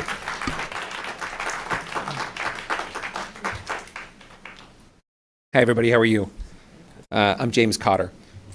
Tonight, as the township moves forward with the review of the Lackawanna redevelopment plan, members of the community, especially those who are in the direct shadow of the development, continue to be concerned with aspects of the project. Although it has many virtues, not the least of which is the arrival of a viable supermarket, affordable housing, and green space, the impact on the neighborhoods in the immediate vicinity will be profound. That's why we need an independent traffic study, one that is funded by the township, but is conducted by an objective firm, not connected with the township nor the developer, that takes into account a radius of development that futurecasts the impact of growth on circulation and pedestrian safety. The last traffic study conducted for this redevelopment was in 2017, and the data from that study is clearly outdated and inadequate to deal with the latest iteration of this project. We will need movement on a traffic study now, not when the project is deep into the approval process. Independence and fresh eyes will be critical. The recent changes on Bloomfield Avenue, in addition to the change on Glen Ridge to a one-way, have exacerbated traffic congestion, arrested circulation, and put pedestrians at risk. Residents on Greenwood Avenue and Forest Street have borne the brunt of these hazards, just as Grove Street, Grove Terrace, and Clover Hill Place residents will feel the impact of the Lackawanna development most acutely. In addition, development up and down Bloomfield Avenue, the corridor from Verona to Glen Ridge to Bloomfield, needs to be part of a holistic examination of how this site will draw visitors, contribute to increased volume, and impact quality of life for those who live, work, and go to school in the vicinity. With the data a new and independent traffic study produces, assuming that it forecasts an increase in traffic and hazards to pedestrians, we will be pushing for traffic mitigation on Clover Hill Place, Grove Terrace, and Grove Street, whether it be a one-way, traffic calming, dead ends, etc. Members of our community will be looking to you for advocacy and leadership on this issue, and action on ways we can make our neighborhoods safe for families, children, and the residents who call it home. Please consider the lived experience of your constituents as we move forward with this important project. Thank you. Thank you.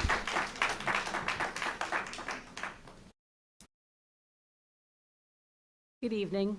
My name is Johanna Coxeter, and I live at 165 Lincoln Street. My first issue is please support the ordinance that would prevent the sale of animals in Montclair. We have a shelter system with great dogs and cats that can be adopted. So it's a no-brainer to me. And number two, I'm here about Lackawanna Plaza. I'm so relieved that a new developer is working on this. It's like night and day from the old developer. But I would like to have it take a little longer, a little more consideration, so we can tweak it and make it right. My main concern is that it's too big. The scale is too big, too tall, and the picture says 1,000 words. Thank you very much.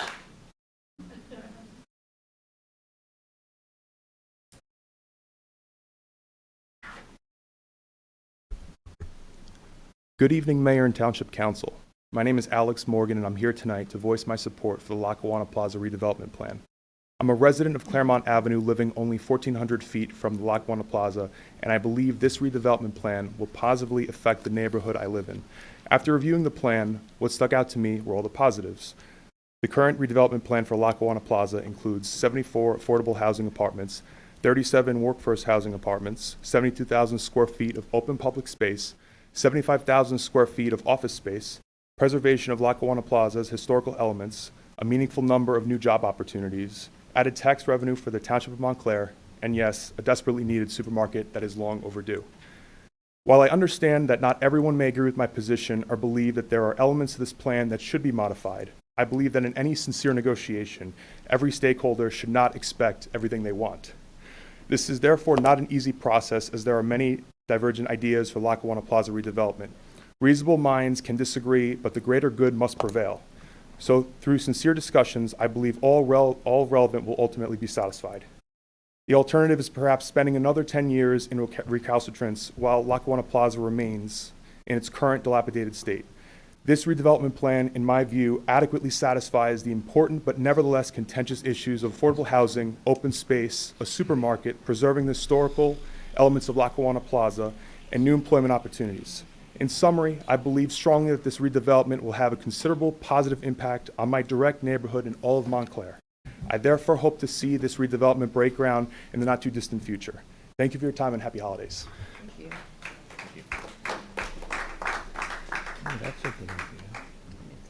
Hello, my name is Mimi Weaver, 109 Cooper Avenue. I've been a resident for almost 40 years. And when I come to you, I always come to you from the heart and to speak to you from the heart, so I don't have anything prepared. And you know, everything works the way it's supposed to. The young man who just spoke gave his thoughts about Lackawanna and really gave his thoughts about how it's going to help something immediate. So someone who's got some gray hair going now, I'm really wanting to support taking our time. I didn't even come to speak about that. I live at the other end of town, and I see what the traffic is like. Come and take a visit of how traffic is from 3 o'clock on Grove Street. So if you're going to add some more, it's not just Bloomfield Avenue. Come and take a look. You need a traffic study. That's all I'm going to say. I'm here because of the gray hair. My husband and I have been active participants in this town, and we have always come to you speaking on issues around quality of life issues.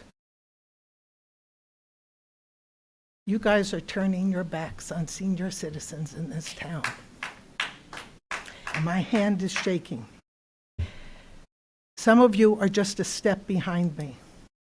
I'm a few steps behind my husband. But there is no place for us to really turn to. This is not about health issues. This is about quality of life issues. I have tried to sign up for the few little programs that you've got going out of the building that's at Edgemont. You have to get to the computer by a certain time because it's only 14, 15 people that can sign up. It is so pitiful, and none of them meet the needs of a black African-American man who's 85 years old. You have turned your backs to seniors in this town, and I really feel like you want us to leave, and I'm refusing to leave. I will not. But you need to, tomorrow, find a building, paint it, and get a room together. I went to visit a friend who did leave town. She moved to Metuchen. They have a beautiful senior citizen building. The class gets filled up at 15, if it's more than 15 people, so they add on another class. I mean, I don't understand it. I don't understand. Of course, I'm going to vote for children. You have turned, the schools have turned their backs to African-American men, boys in the school system, and now I see it happening to senior citizens. Where can he go? Where can he go and to relax and sit and to talk with some folks? Where can I go? Where? Do drop in. How many days a week? 3 days a week. Thank you. Wally Choice. Thank you. We need something every single day. I don't care if it's just in the morning. I don't care if you provide your Essex County lunch that's a really poor quality meal. We'll bring our lunch, but I've heard about the meals, though. We've got to do better, guys. It's just a beginning for me to come. I will be back. Thank you. Mimi Weaver. Mimi Weaver. Thank you, Mimi. Say hello to Roosevelt. Keep running.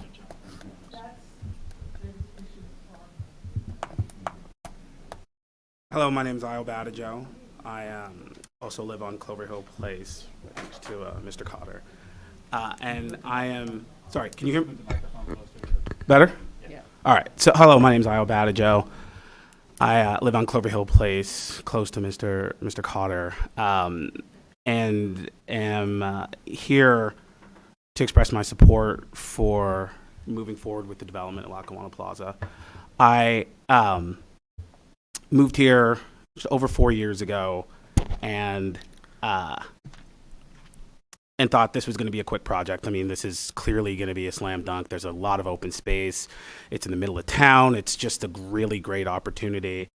And the more I researched, the more I realized that no, that's not going to be the way this is. This is a long process, and it's taken a long time. And notwithstanding the demands and the requests of the people in the community, there's a very strong vocal minority that keeps pushing against what I see as progress, and what I think many of our people in the area view as progress. I've been listening to the comment, and a lot of it seems like it's binary.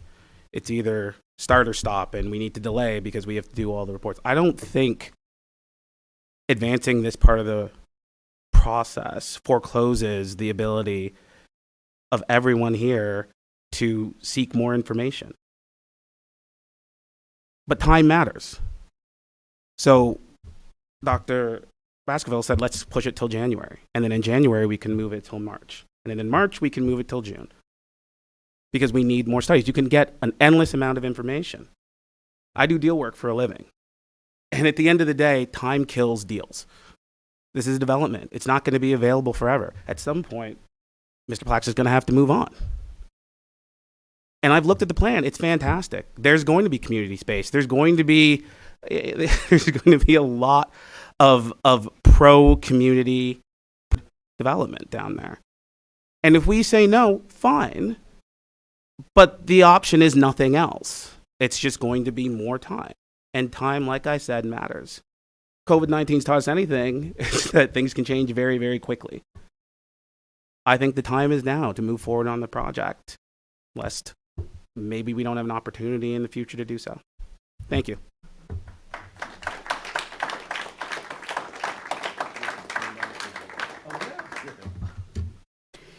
Hello, my name's Marie Cottrell.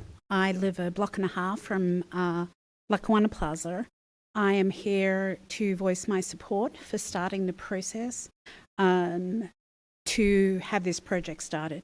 I've been fortunate enough to attend the 3 community meetings that were held, 2 by Councilman Cummings, and then the last one with Councilwoman Price Abrams, Mayor Spiller, and Councilman Yacobellis. In a lot of our questions that we had, the answers to our questions were, we will know that when the site plan occurs. We will know that when we have a site plan. We can only get a site plan if we greenlight this project to go to the Historic Preservation Commission and the Planning Board. Please stop stalling. Please start this process. We deserve a better lived experience in our neighbourhoods. Thank you very much.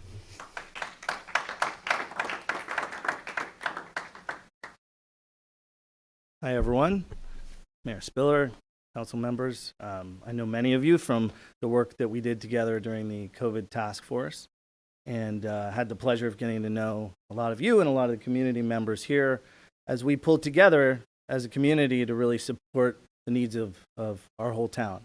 And today I've heard a lot of those concerns from other community members here about some of the problems that may exist with the Lackawanna Plaza development. I personally believe that as a community, we pulled together during COVID. We listened to the needs of the community and we solved those needs together. During that time, Mr. Plasek reached out to me to see how he could help as we surfaced some of the needs of the community for small businesses, for seniors and other community members. And frankly, I took that hand and we talked about different things that could be done. And we as a community, we implemented a lot of those things, such as a new site like Love on Montclair. And there's a lot of other ideas that came to pass around really delivering information to seniors, standing up new resources, et cetera. Through my conversations with Mr. Plasek, I know he embraces the spirit of innovation that exists in this community as well. And what I'd like to see happen is a community center where innovation can exist, where communities can come together, we can discuss ideas, and we can implement them. And I think what I've seen from this community is that Montclair needs that. It needs a place where we can bring together the talent pool that's here in Montclair. And I've found that David is a supportive partner in that discussion, and I'd like to see that happen here. So I personally am just voicing my support for Lackawanna Plaza, for its potential to bring together the community and the leaders in the community to solve some of the problems that have been brought up here today. And my understanding is we're just starting a process. So the vote here is to begin that dialogue, to move the process forward. And in that process, there's plenty of opportunity for the community to represent themselves. So I'm just voting for giving you my support. What was your name again? Because you didn't say your name. Oh, sorry, Raj Amin. Been a Montclair resident for about 7 years. Thank you. Thank you.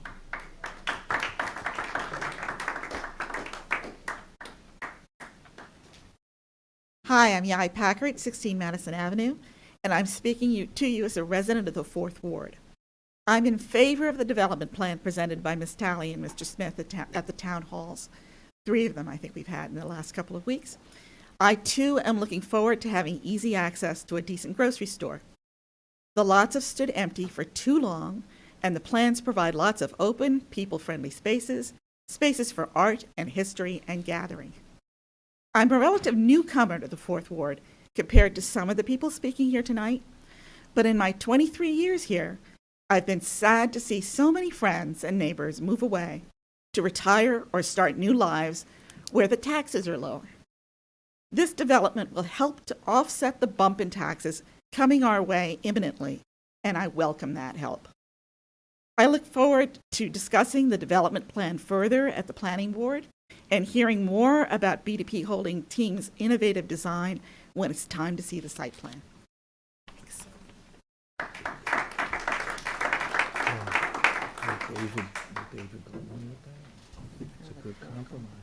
Good evening. My name is Patrick Brown. I'm a resident of Montclair.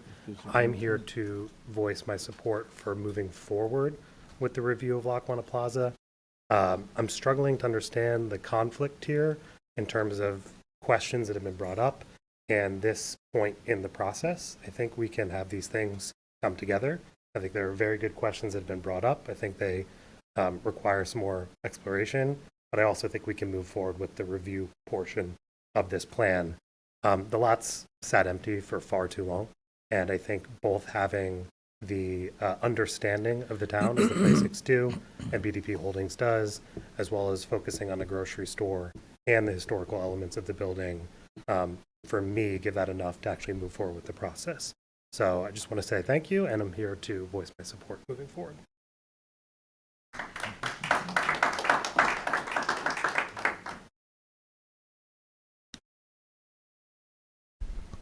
Hi, my name's Lonnie Summer Padilla, and I'm a resident of Montclair. I have a couple of things I want to mention tonight. One I'll start off with is I would like to just voice my support for the Lackawanna Plaza development. I've heard a few people say that they were not in favor of it because of the aesthetics, the size of it, what that would do to the look of our town. I personally am more concerned about keeping not just the aesthetic feel of our town, but more so the diversity in our town. And I believe that the development will assist in that, given the number of housing, the number of units that will be affordable housing units. I also would really like a grocery store. I live on that side of town, so that would be great. And also, again, I just wanted to mention that. I also would like to know how the decision to live stream this meeting came about. I'm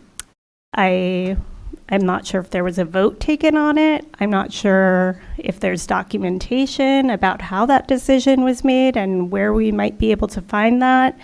I'd like to know also how much longer you plan on live streaming. Is this just for tonight, or is this going to be just for the winter months? Because I know the message going out was that you decided to do so because of COVID numbers increasing.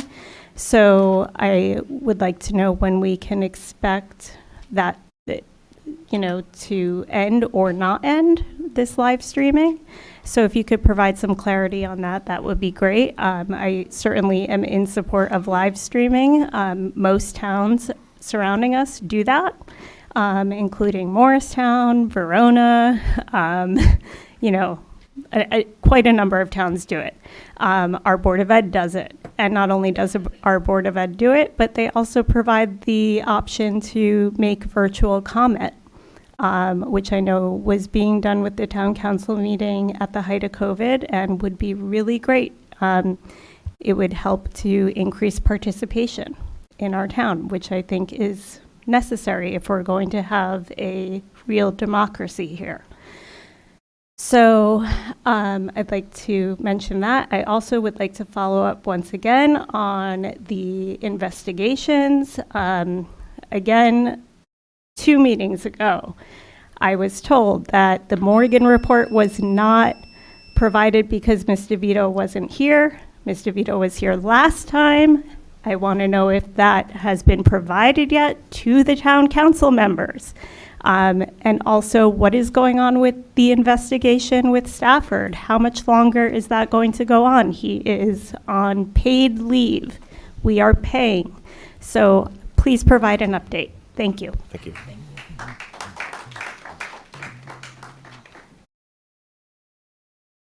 Good evening. Elise Pereira, a Montclair resident. First, I just wanted to echo what several folks have brought up around streaming these meetings and would love to bring that to a formal vote.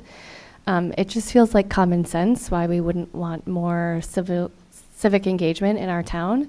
And I love the idea of virtual comments as well. So just would love to have a discussion on that and really bring that forward. Second, I am here to give my support to move forward with the Lackawanna Plaza process.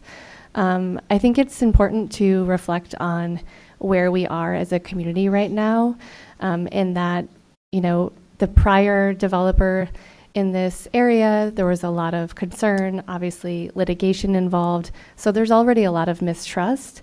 And then at the same time, we have other things at play happening in the town, obviously with the investigation and things like that, that just raise this need for transparency and engagement. So I do actually really appreciate a lot of the concerns being raised and calls for transparency, and what Councilman Cummings did in the last vote to really make sure that he was coming from a place of integrity to get all of the information he needed to support the 4th Ward and really feel like he knew everything he needed to be able to answer to his constituents. And I think what several people have raised around these things not being at odds and moving forward with the process, really allowing us to do the due diligence we need and to have more public scrutiny and do the investigations that we need to have done.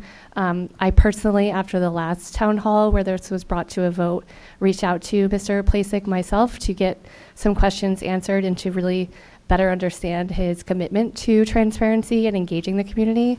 And after that discussion, feel really confident in his aligned interests and all of the things that were raised today.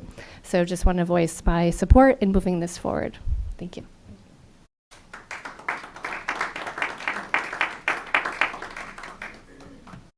Hello, my name is Melissa Walker, and I'm a resident of Montclair. for close to 20 years, but I'm also the founder of Jazz House Kids, which is deeply invested in providing access and community engagement. And you guys are wonderful partners, so thank you for the opportunity to come here. You know, I've had the distinct pleasure of knowing David Placek for the last few years. We met in the middle of COVID, and we were bold enough to get together and start dreaming about how we could engage this community further in the time of crisis, but also with our eyes on the future. He since is a member of our board, and as many of you know, he is the BDP Holdings is the presenting sponsor of the Montclair Jazz Festival. And I kind of look at the Montclair Jazz Festival and what we're talking about here today, and when we look at equity and access, and I think about our work every day in this music that really was underserved and underlooked, and its genius was left to the sidelines for so long. And now it's celebrated around the globe. I look at that part of the area, the largest plot of land, and I really see a lot of kin to that. That the gateway to this town, but also at the heart of where a lot of our brown and black citizens have historically lived and live today, and our elderly, would find themselves once again in this nation in a blighted community and in a neighborhood that is less than. And I think that I speak for my husband as well, and many members of the board, that we'd like to see this develop. And while I think we can look through it through many lenses, and one thing I know about Montclair is we certainly can work together. And I've never seen a person who is more collaborative than David Placek in making sure he meets and is open to listen to absolutely everyone. But I just want to say, I think I'd like to look through this through the lens of social justice, and that we really take seriously why we have allowed this piece of property at its important aspect of where it is in our town to lay underutilized, under-resourced, the food desert that it has become, and why don't we urgently run towards this to open the doors? And I think the gentleman who spoke earlier and said, these things do not always wait here forever. But when we talk about affordable housing and job creation, I'd like to stop us from, let's not just talk, let's see something get done. And what I've seen with David over the years is he's a doer.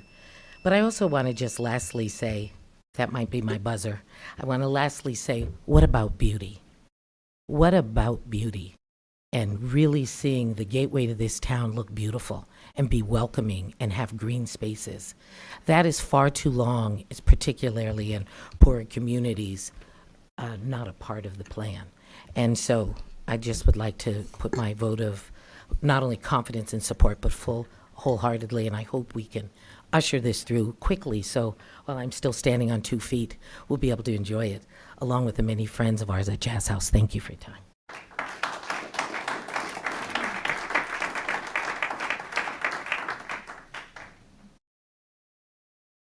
Hello, my name is Mike Nevins. I am a lifelong resident of Montclair. I've been here for over 50 years. Actually, not over, almost 50 years, I should say. Dating myself a little bit. But I would say in those 50 years, I haven't seen a ton of change at this particular location. It's a sad statement, and Melissa stole all my thunder, actually. What I was going to say is it's such a key location in this town. It's the gateway to Montclair. It's the first thing that a lot of people see when they're coming from the east. And the condition that that property has been in for the time that it's been in is disgraceful. And I've seen the plan that's been presented by David, and I think it's spectacular. I think it takes into consideration a lot of the concerns that we have with development in this town. It's not too big. It's not too tall. But again, all these things I think can be worked out in the process. The key is to get it going and not delay it. I think that's the majority of what you've been hearing tonight. I hope you take that into consideration. Again, the gentleman before me spoke, time kills deals. It absolutely does. There's plenty of time to work through things. And I do think that moving this forward as soon as possible. Right now, that particular location is a safety hazard. I don't think it's safe there sitting in its current condition. And I think that the faster we can move forward with this process, the better for the town. Thank you very much.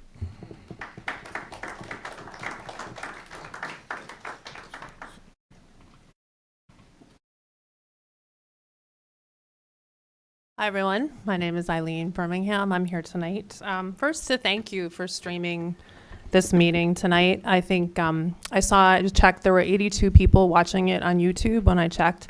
So we could never fit 82 people in this room comfortably. So I just want to thank you. I think it's an important thing. And I do hope that we don't have to beg and pressure to continue, because it really is inclusive. People should be able to be included in town meetings at every stage of their life. If you're a breastfeeding woman, if you're a breastfeeding mother, if you are someone who's sick, if you're someone who's working, you should be able to attend the meetings. I do want you to know, and I don't mean this as a threat, but we know how to do it. We have the technology. It is our public right now. We can stream these meetings. So I spent the day scrambling to gather. This is from my friend Vaughn, who is a techophile. But we know how to do it. It's our public right to do it. So please don't make us beg you, and please just do it. But I want to spend my limited time that I have left addressing what I consider to be a really important issue facing this town, and I'm hoping we can get an update on this. And this is the very, very damaging firefighter promotional exam that was given by the town manager, who's currently on leave, and the fire chief, despite the fact that the fire chief's son was taking the exam. We know from an investigation done by Bruce Morgan, who is a lawyer trained to do this, that this exam and the things that were done, including removal of seniority credit and addition of credit for advanced degrees, including a master's degree, and I would challenge you to find anywhere in this country where a firefighter exam has been given like that. I do not think you will.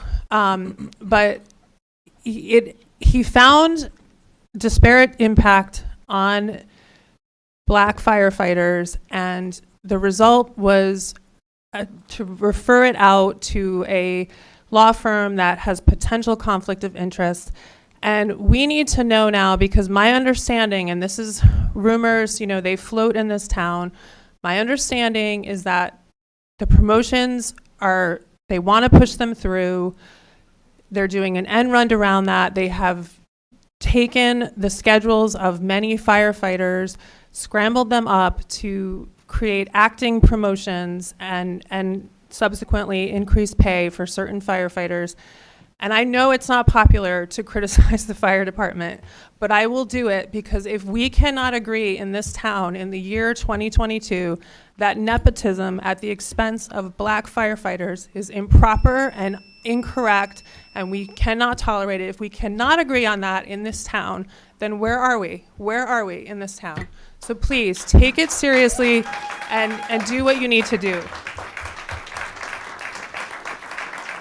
you ever get that report, Morgan report?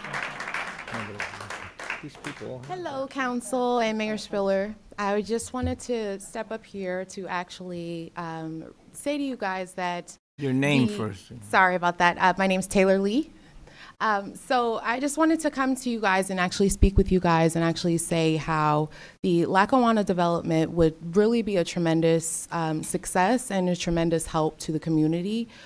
Because we've needed a supermarket in Montclair, not just Whole Foods. As anyone knows, Whole Foods, the prices, you try and go get a bottle of water, it's like $6.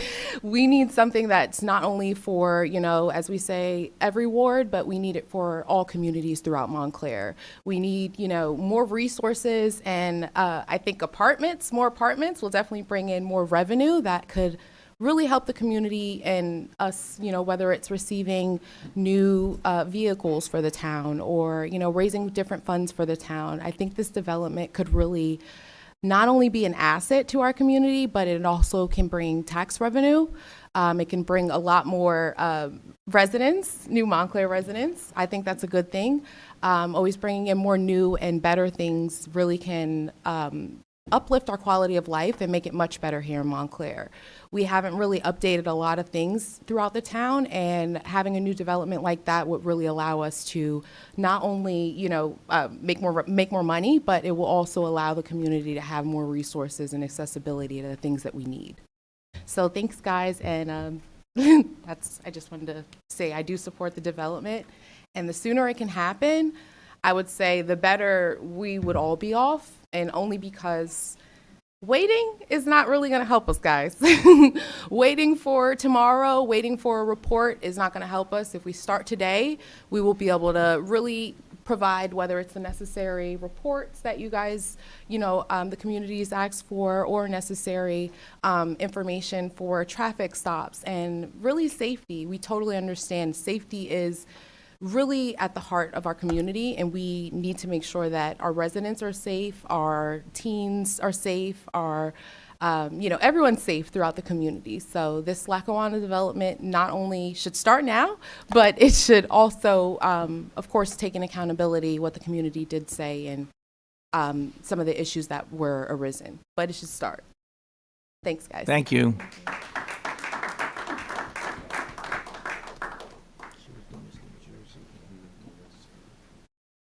Ed Remsen, Montclair Avenue, 35-year resident of town at this point, which is chilling. One thing I learned about sitting up there, as long as I did, was that you can get here whatever time you get here and still not miss the public portion of these meetings. It's whatever it is. But there's a lot of new people testifying for the first time who we don't recognize, and that means people are getting engaged. So here's my observation. I remember discussing an issue that we had to vote on. I don't remember what it was, a long time ago. And one of the council members said, I need a little bit more time to think about this. The person next to me was like, no, we have to move this to the next level.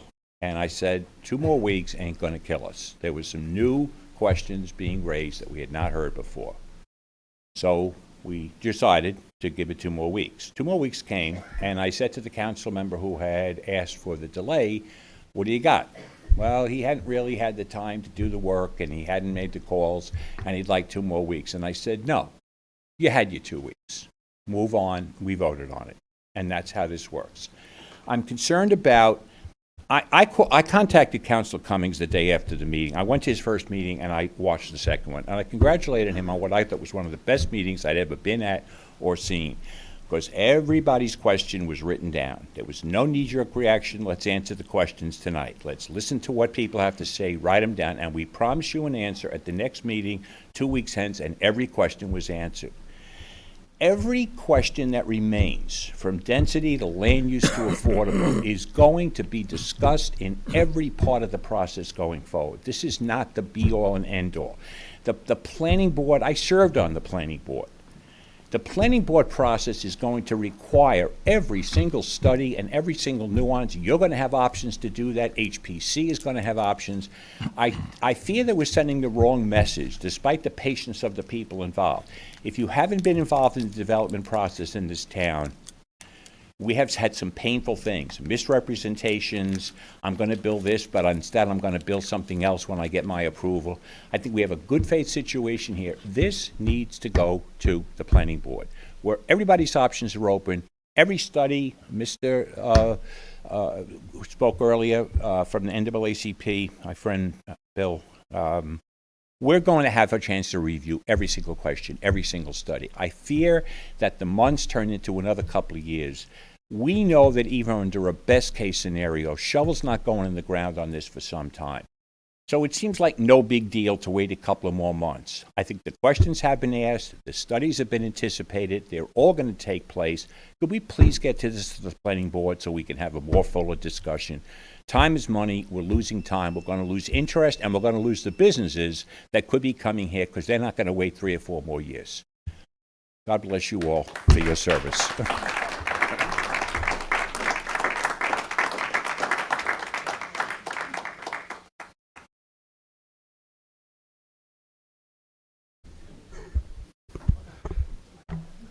I have to touch anything here? So, hi, everybody. My name is Matt Horrigan. Hello, everyone. David Cummings, thank you for holding the information sessions. I thought they were good and a lot of questions were asked. I'd like to ask this council to pass the ordinance today and send it over to Janice Talley's desk. I don't have to repeat a lot of the benefits of the development that everyone has proposed. What I do want to say, though, is that everybody who had an issue with the height, with parking, all those issues can be studied during the zoning and land use process. Okay? I'm going to leave it with, I pity the developers that are behind David, because in reality, this is going to be in Janice's department probably for 6 months, 8 months. So if you've got a development behind David Plaisix, you're going to be stuck in there a long time, because everyone's going to come out with a comment. So my point in saying that is everyone's going to get to chew this up, digest it, and get into it. So I encourage everybody here to move it on to the next stage, okay? Thank you. Good night.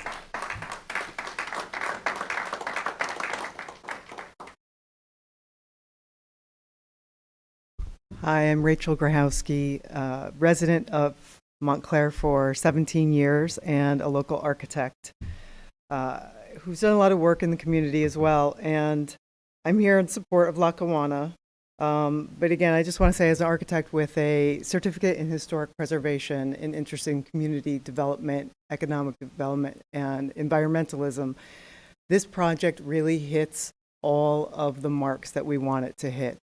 And everybody else has talked about many of the details. So really what I want to say is, you know, what I think is best about this project is that it honors the past so we can plan for the future and live in today. That's all.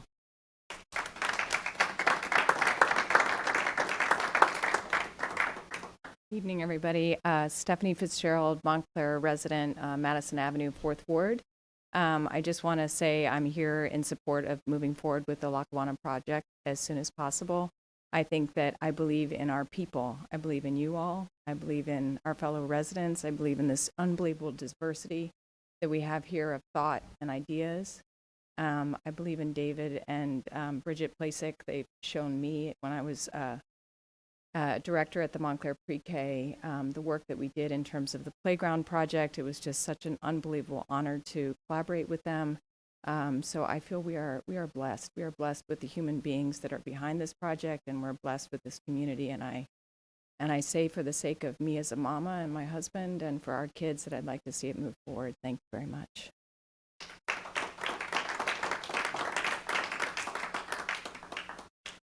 Good evening, Mike McDonnell. Been in Montclair for 7.5 years, 4th Ward down on Llewellyn Road. An interesting, topic that was brought up was time, and we've been here 7.5 years. My wife and I and our boys are 9 and 11 now. So we moved here within a month or so of the Pathmark closing and the Lackawanna site largely becoming inactive, although we try and use the site as much as possible. We're at Popeyes more than my wife would like, I think, and we're down at Pineapple Express all the time, including to cheer on the U.S. for the World Cup and go to a great fundraising event that the Mr. Cotter hosted there a week or so ago, right before Thanksgiving. But I'm in support of moving forward with the Lackawanna Plaza redevelopment plan. Everyone spoke much more eloquently than I could about the big picture stuff. I just wanted to tell one anecdote from Thanksgiving. My parents were up from Florida visiting for a week and had some other family in town, and was just talking about what a special place Montclair is and how fortunate our family was to end up here, and started ticking through some of the stuff during COVID that gave us some light, gave us some hope during the last 3 years. And I started listing our favorite events, and it was the Montclair Jazz Festival of 2021, the Montclair Pride Festival, the Montclair Jazz Festival this year, the MFEE Show Us events, some of which have been at Lackawanna Plaza and have been virtual. And the common thread between almost everything I listed was that BDP Holdings and the Plastics were behind it. And I just think they are, we are lucky, as many people have said, to have them as stewards along with you all in this very unique and important project for our town. And anyway, I just wanted to voice my support for moving forward. Thanks.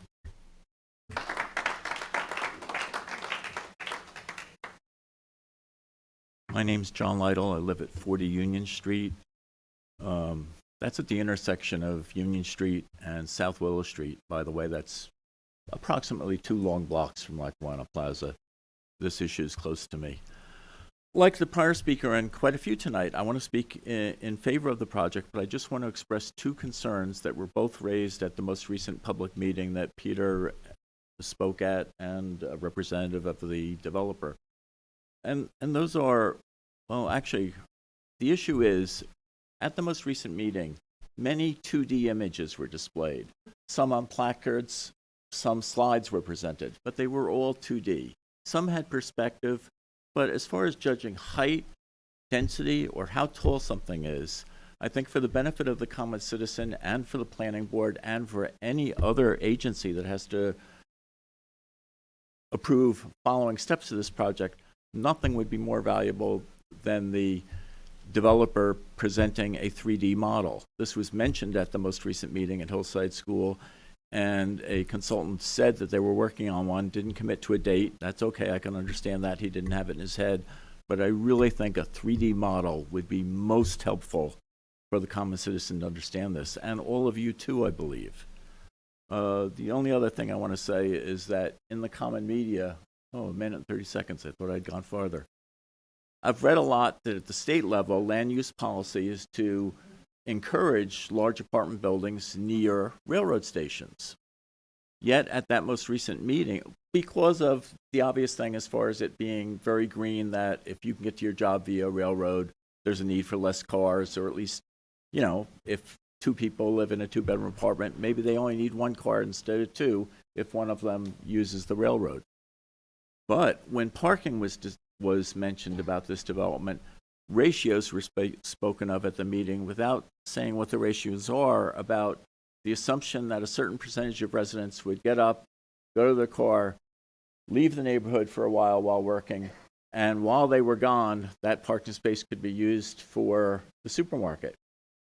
Good in theory, it just sounded like the ratios might not be consistent with the state land use policy. So I just encourage all of you to pay attention to that issue on parking. Thank you.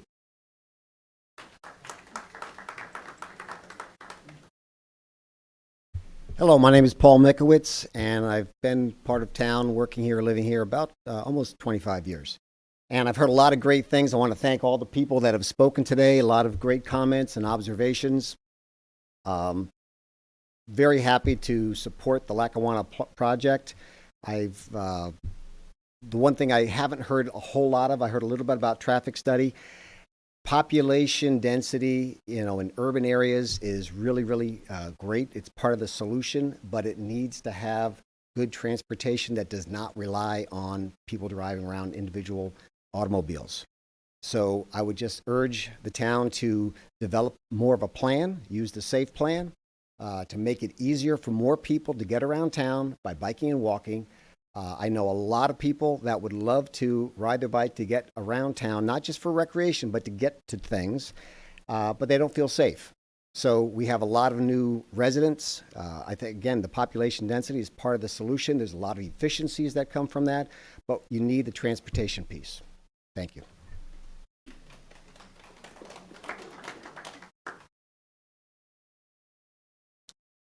Hi, I'm Ray Vars. I've been a resident of the community for 21 years now, and I brag about it to everyone I know. And there's a lot of great things here.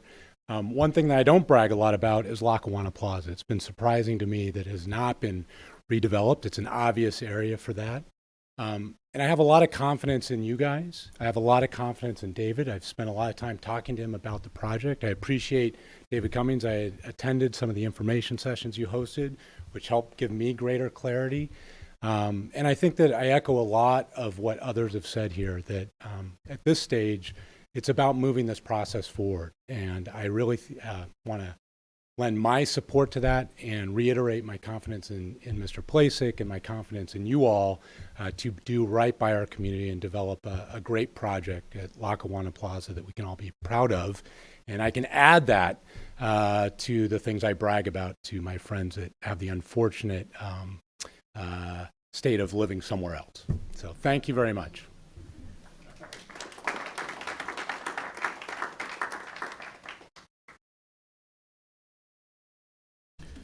Okay, any other public comment? Seeing none, I'll close public comment and appreciate everyone's feedback there. I'll just briefly note before moving on to a couple of the other pieces. Obviously, we see that our acting township manager is not feeling well today, so he's not in, so we won't not get some of the updates that we, and I'm sure you also would want to hear from, but we don't have that today, but we'll get, of course, those at our next meeting and in between as well. I do want to note specifically, question was asked about streaming of meetings so that nobody has to show up with a microphone every meeting. The idea was discussed previously about moving meetings upstairs to do conference meetings and have that more intimate discussion with department chairs and others where we would sit at the table. There was unanimous agreement that we would try that at the time, but there was concerns as we moved into the winter season if that's really viable or possible. In conversations with council members who've reached out to me, once the decision was that we really could not go back up there to do that work, and the intention was not to start streaming, stop streaming because we're moving up, to stay down here. The ask was that we stream down here, and in consensus everybody agreed with that. So no worries there. That is the plan, and we will continue streaming as we are down here. Wanted to note that. Certainly appreciate all of the comments. I know specifically with some of the locations and Wally Choice for activities, not just with seniors, but with so many individuals in the community. We're excited in that project in terms of moving forward and what we're seeing there, and certainly providing a community space for so many to take part in action. And so we're excited with the county dollars and state dollars, the work that's happening there, and we know that will be a huge part of community activity and engagement, but we will always continue to look at activities and spaces for people to be engaged in the community. So wanted to note that as well. Moving forward on the agenda here, we've got a number of items, and certainly we know what people are here to hear. There's a few different ones, so we'll get to some of those very quickly here. So first is Ordinance O-22-26, which is an ordinance to amend Chapter 82, the animals, Article 1, dogs, and to add Article 8, sale of animals, to the Code of the Township of Montclair, and I so move. Second. It's been moved and seconded. There were substantive changes to this. So while we did, it was noted by one of the speakers, we did introduce this before. Yes, we did. As the attorney will note to the public, or I'm noting, we can confirm. Once we have substantive changes, it has to be a reintroduction. All right. So this is substantive changes. So it is a reintroduction of it. So as noted, it was introduced. That's true. But this is a reintroduction because of those substantive changes. So it's been moved and introduced. Any questions, concerns, or comments from my colleagues? Councilman Yacobelis. Thank you, Mayor. I want to thank Councilor Schlager for being my partner on this from the very beginning.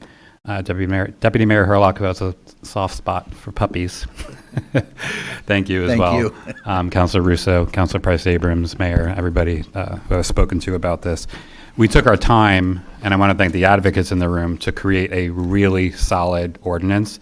And I particularly want to thank our law department, Mr. Burr and Mr. Vito, for putting the brakes on it and saying there are important things in here to clarify and clean up, so that we could position ourselves to have a model ordinance, which I always hope when we do these things, you can export it to other places, right? We can now PDF this and send it to any other town in New Jersey that wants to do the same thing, and hopefully we're starting a momentum here. And it may seem like small potatoes, but at the end of the day, I feel really strongly that we have to do everything we can, from the range of protecting AAA bond rating all the way to taking care of making sure animals in our town have good quality of life, and that we're not supporting industries that are harmful to animals. So I want to just thank everybody for their support and for doing great work on this.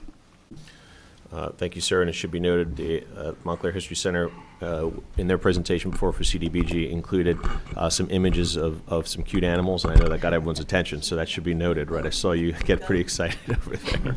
Yes. So with that, though, we're excited to move this. Any other questions, concerns, Mayor, I comments? just wanted to say that the folks that presented this should know that I ran the New Jersey Lemon Law Office in the Department of Consumer Affairs under the Attorney General for 15 years, retired 15 years ago. There was a discussion at that time because the CFA, the Consumer Fraud Act, does regulate these pet shops. It was so egregious, the situation was so egregious that you brought to our attention that they wanted to consider extending the lemon law for cars to pets, that a person who bought a pet that was really not treated well, that was really hurting, that people were being defrauded by buying pets like that. So, of course, I said the lemon law was applying to cars and wheelchairs and various vehicles, but not, pets. But there was such a discussion, I remember at that time, almost 20 years ago, that we needed to do something about this. So I'm glad we're doing it. I'm supportive of it, totally supportive of it. But you're reminding me of the lemon designation, which used for cars, it's, a really bad car. So we don't want to have bad pets. Thank you. Any other questions, concerns, or comments? Seeing none, Madam Clerk? Counselor Cummings? Yes. Deputy Mayor Herlock? Yes. Counselor Price Abrams? Yes. Counselor Russo? Yes. Counselor Schlager? Yes. Counselor Yacobelis? Yes. Mayor Spiller? Yes. Thank you. So next,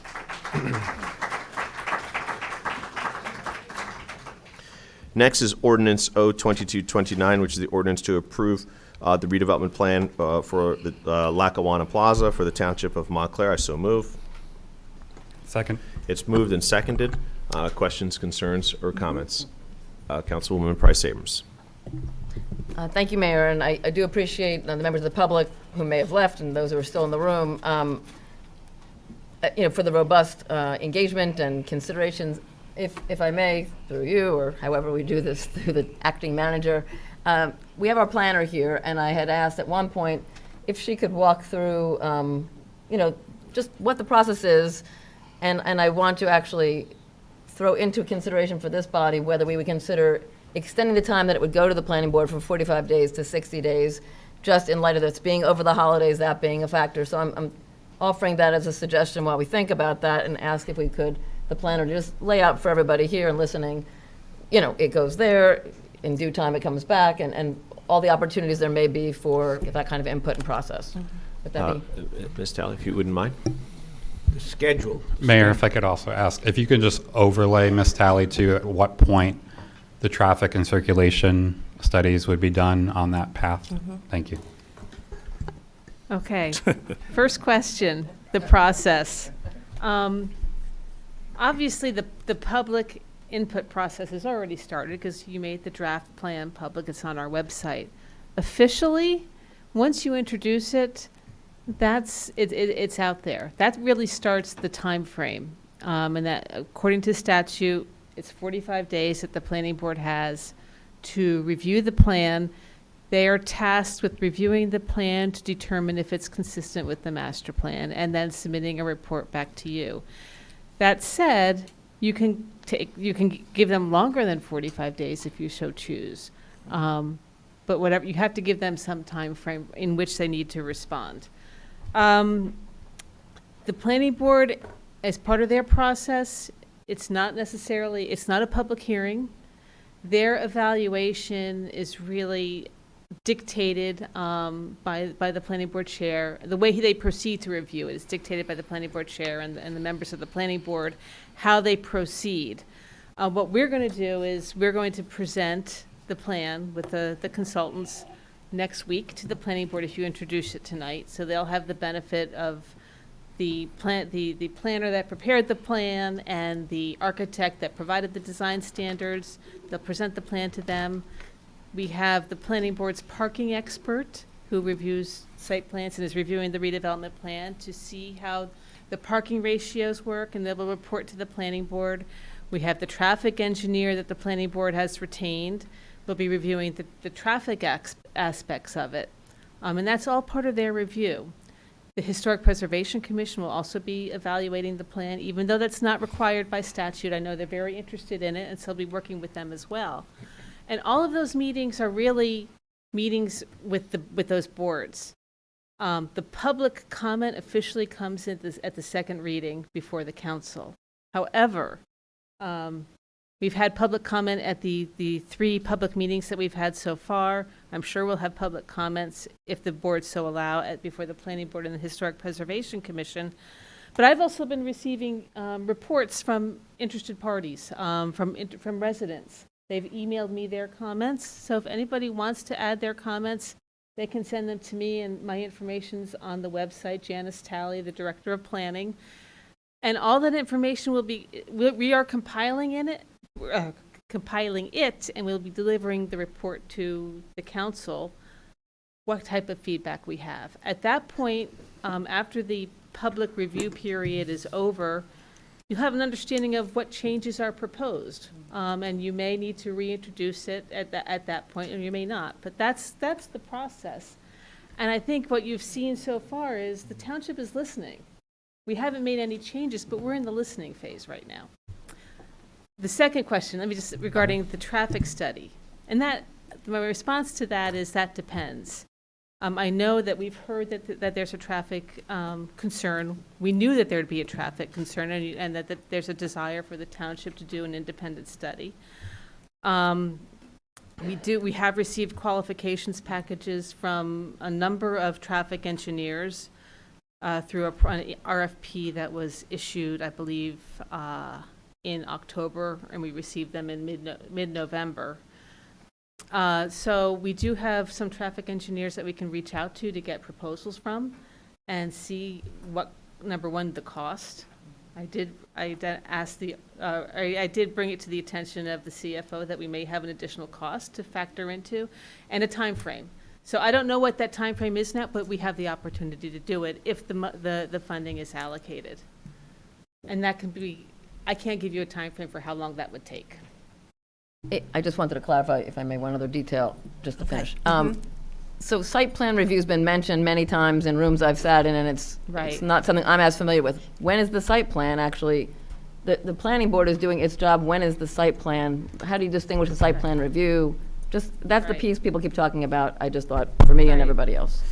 So the planning board's role right now is just to review the plan, the redevelopment plan, for consistency with the master plan. It's adopted by the council. Okay, you're the adopting entity.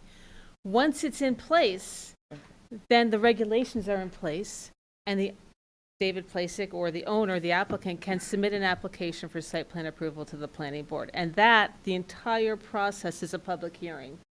The minute it's deemed complete and a public hearing is scheduled, we start the process, and we'll have the opportunity for the public to listen to the presentations, ask questions, make comments for however long that takes. But there will definitely be an opportunity to ask a lot of questions and make comments at that point.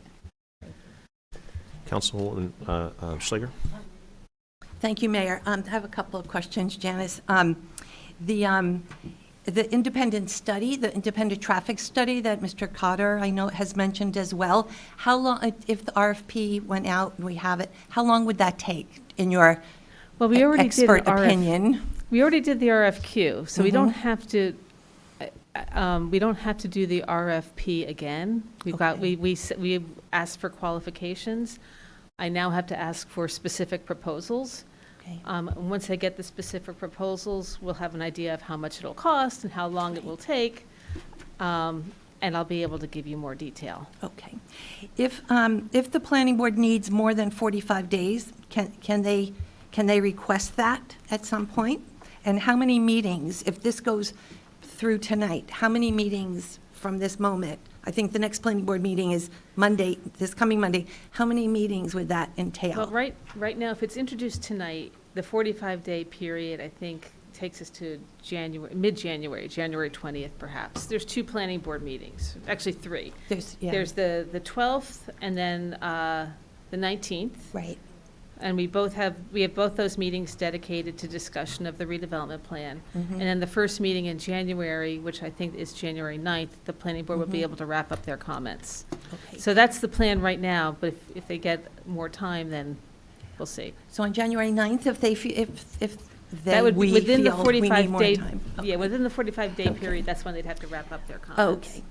Also, Mr. Lytle had asked, and I believe the planning board has asked, and Ms. Lockman is here from the planning board as well, for a 3D model. One did exist at one time. I know that it had some, it was. There it was did- one in it- existence it- in August. Evidently, it's no longer available. It Right. was destroyed. Yes. And at this time, is there any plan that you know of for a new 3D model? Yeah, I've worked with the consultants involved, and we anticipate having a model available for the meeting Monday night at the planning board. Okay. And then all future meetings it'll be available for starting Monday. Would we consider, and I think we've done this in the past, if I recall, would the model be on display at all times where people can come and see it? If you can't make it to a planning board meeting? This model, it'll If be it's like 11 by snowing? It's small. It's 11 by 17. It's not a big, so it'll be much smaller, and we will keep it in my office. So it'll be here in the municipal building. It'll be available for when anybody wants to look at it. But it's not a huge model. It's about this big. Good. It'll be two of them. That's the plan, to have two models. One of a close-up of the project and one in context of the surrounding buildings. Okay, I think that's it. Thank you. Okay. Any other questions or comments from my colleagues? Yeah, Mayor, I Councilman think Cummings? probably a lot of people are waiting for me to talk. So with this process, I've always been very consistent that we needed to be diligent. So I did reach out to the chair of the planning board, who is uncomfortable with us moving this tonight on the grounds that he feels with the holidays coming up, they would not have the ample time to really review it at their space. I asked him if he felt that this needed to wait, and how long he felt it would be comfortable with, and he extended that if we could make to the next meeting. So that's what he said. My concern is, again, the 3D model that some of us have saw, gives you a real idea of what this development will look like. And I've had conversation with Mr. Placek, who said that he would have one ready by Monday, and agreed to having a meeting with me on the 15th so people could see it.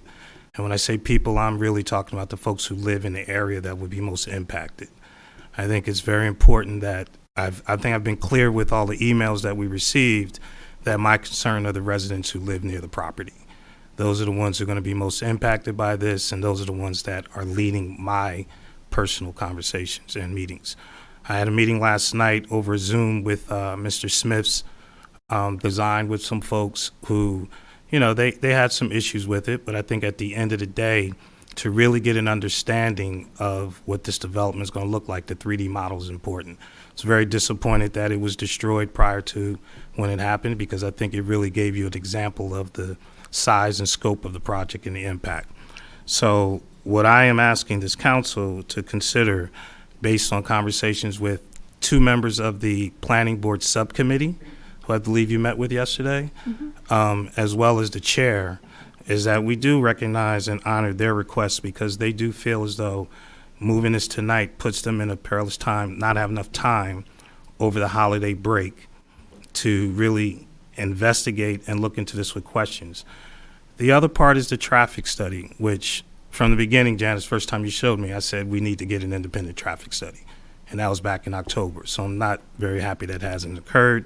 However, I think that is very important, because that is one of the things that concerns me as well. Again, going to the impact that it's going to have on that particular area of town. And so as far as I'm concerned, I think the 3D design is very important. And one thing I really want to make sure that that everyone understands, I've been in Montclair long enough to remember when Midtown Direct came in. And this project, not that you can't stop it, it's going to have the same impact. Okay, you're going to have it's going to provide a thing where the area that if they were talking about is going to become more expensive. And I say that from experience. House I grew up on 69 Mission Street, which was a 3-story duplex, 3-story house, 3-family row house essentially, was converted to a single family. The guy wants $6,000 a month rent.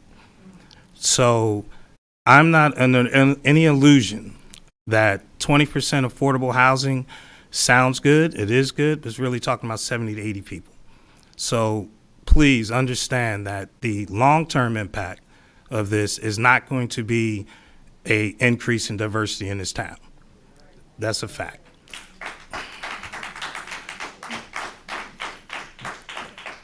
But that's not to say that you can stop that. I think anybody who's lived in Montclair as long as I have known and seen a change.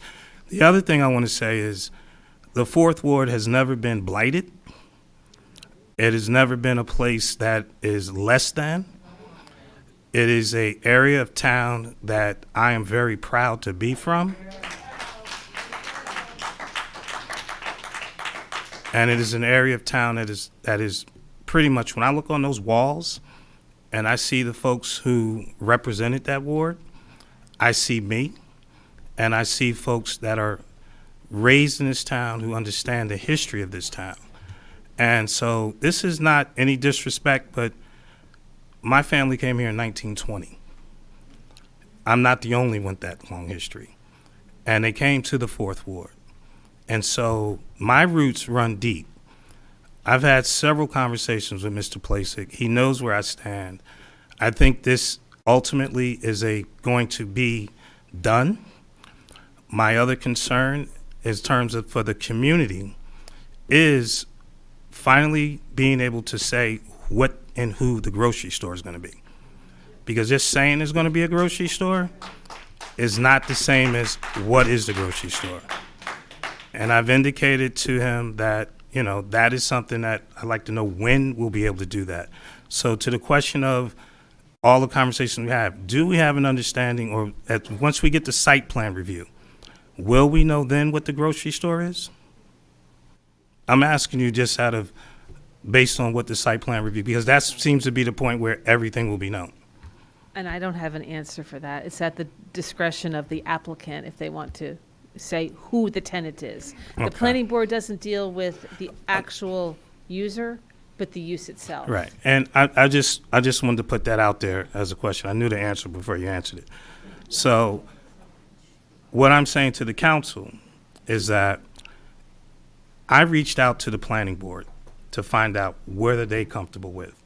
And respecting their efforts, I think this is another example of I'm not big on us rushing through major initiatives. I think we all know where our cannabis ordinance is, something that we rush through. And look where we are now with it, where we want to review it and look at it again.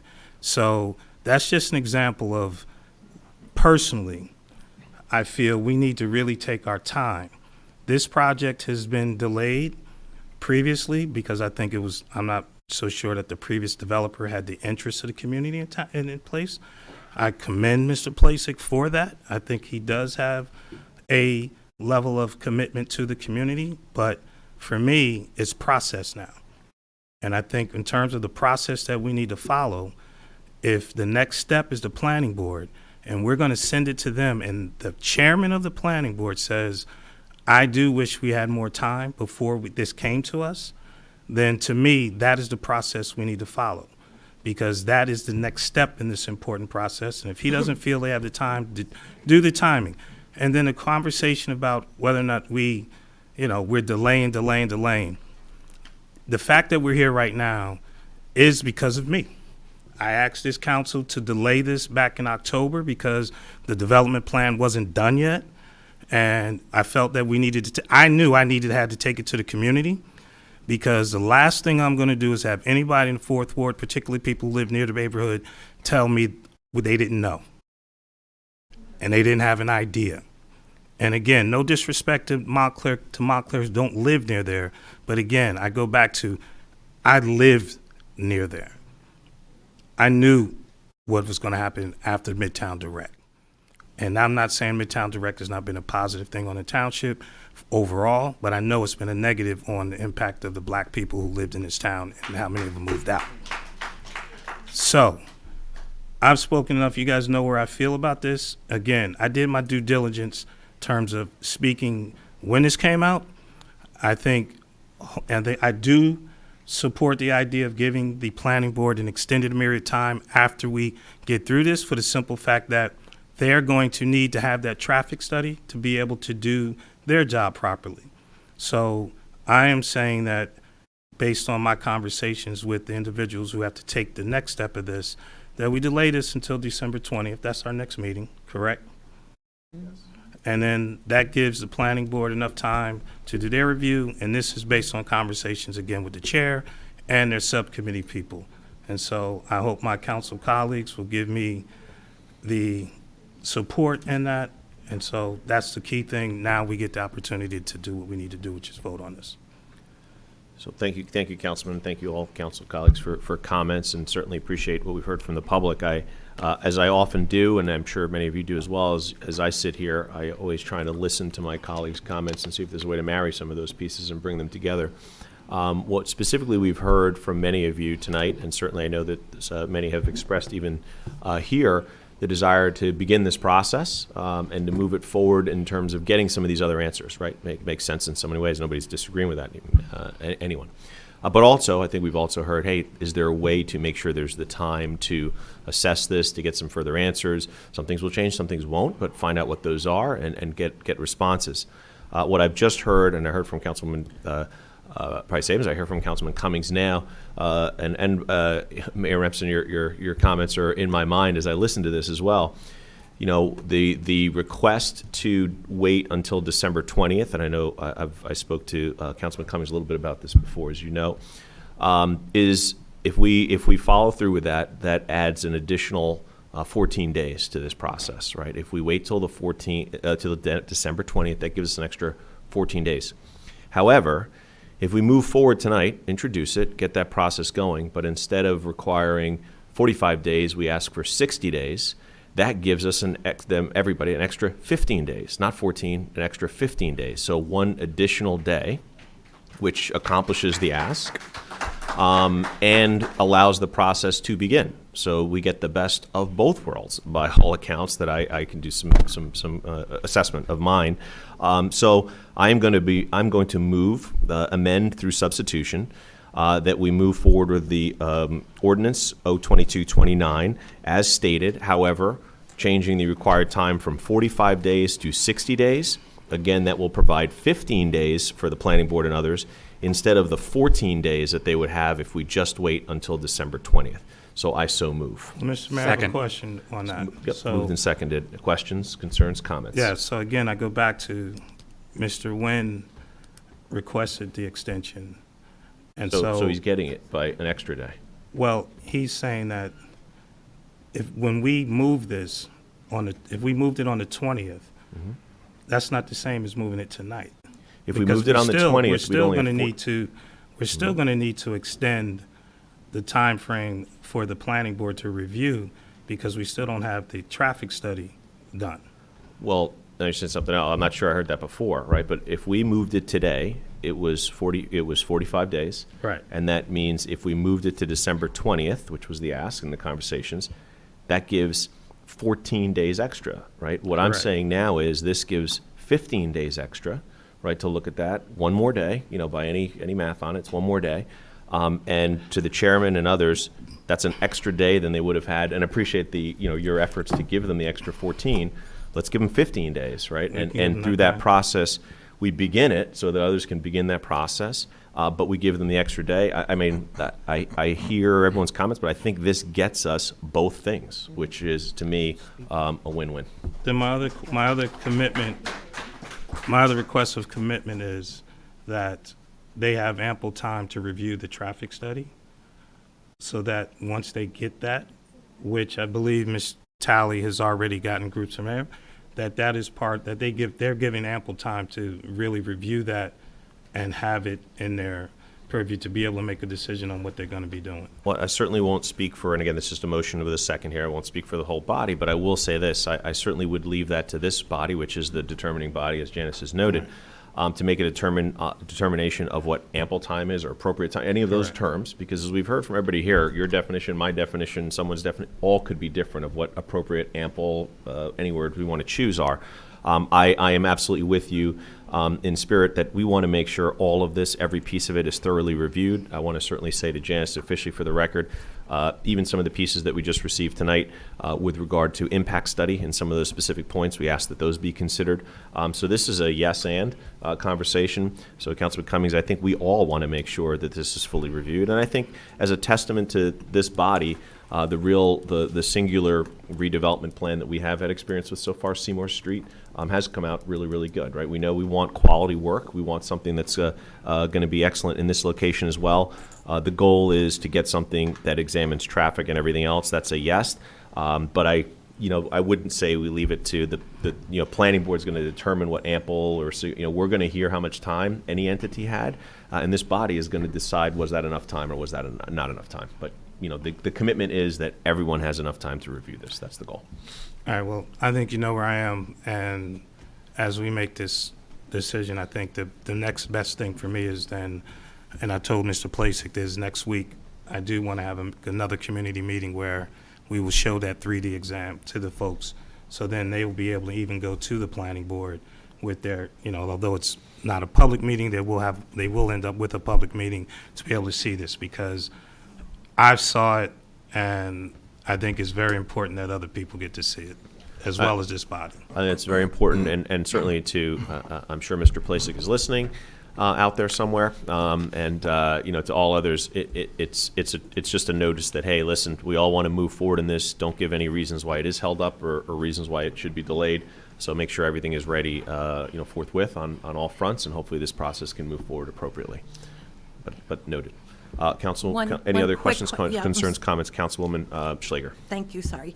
If the planning board comes back to us and says they don't have enough time, or if some people might not be at the meeting, it is holiday time, it's also people are unfortunately not feeling well on occasion. If they come back to us and ask for more time, is that something that has happened in the past? This is not set. We would just have to have another extension. I don't want to keep the planning board to a... They can request an additional time, and you could grant it. So Okay. it's up to you. Okay. All right, so if they think they need more time, if they give you enough notice in advance of that deadline, then you could consider it. Okay? And I'll just speak for Okay. myself to that, Councilman, because you asked a couple pieces in there. Yeah. For me, I think the goal of some of this, especially after years and years of conversation around this site and other pieces, is to move expeditiously, but also move with thoroughness and move with, a clarity around what we're looking for, but based on a ton of information we've received for years and years and years. As planning board and myself of serving on the planning board, there are alternates that are in place so that people can hear things if someone is absent. So just the delay of delay, I would be very specific in listening to what the reasons were for a delay, additional delay, because and again, it's ringing very loud and true in my ears, as Mayor Remsen had noted previously before here, there are just always, and they're all good reasons why you can delay and delay and delay. They're good reasons, but at some point you also need to move forward. So I think we're trying to, what I'm trying to do, and certainly in this amendment, in this motion, is to marry all of those things. We've extended originally when we first introduced this, right? We extended for the project to get the redevelopment agreement.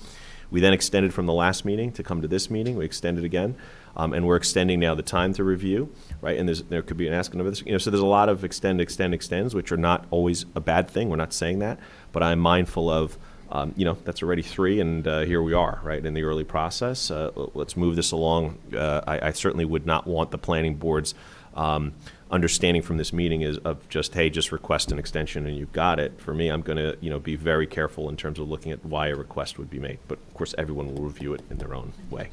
Thank you. Any other Councilwoman Price Abrams? Thanks, Mayor. So I just want to be perfectly clear whether this body needs to take any action to make sure there is a traffic study, or is it understood? I know, Janet spoke about it. I just want to make sure, do we need to do anything affirmative as a body? That's what I want to be clear about.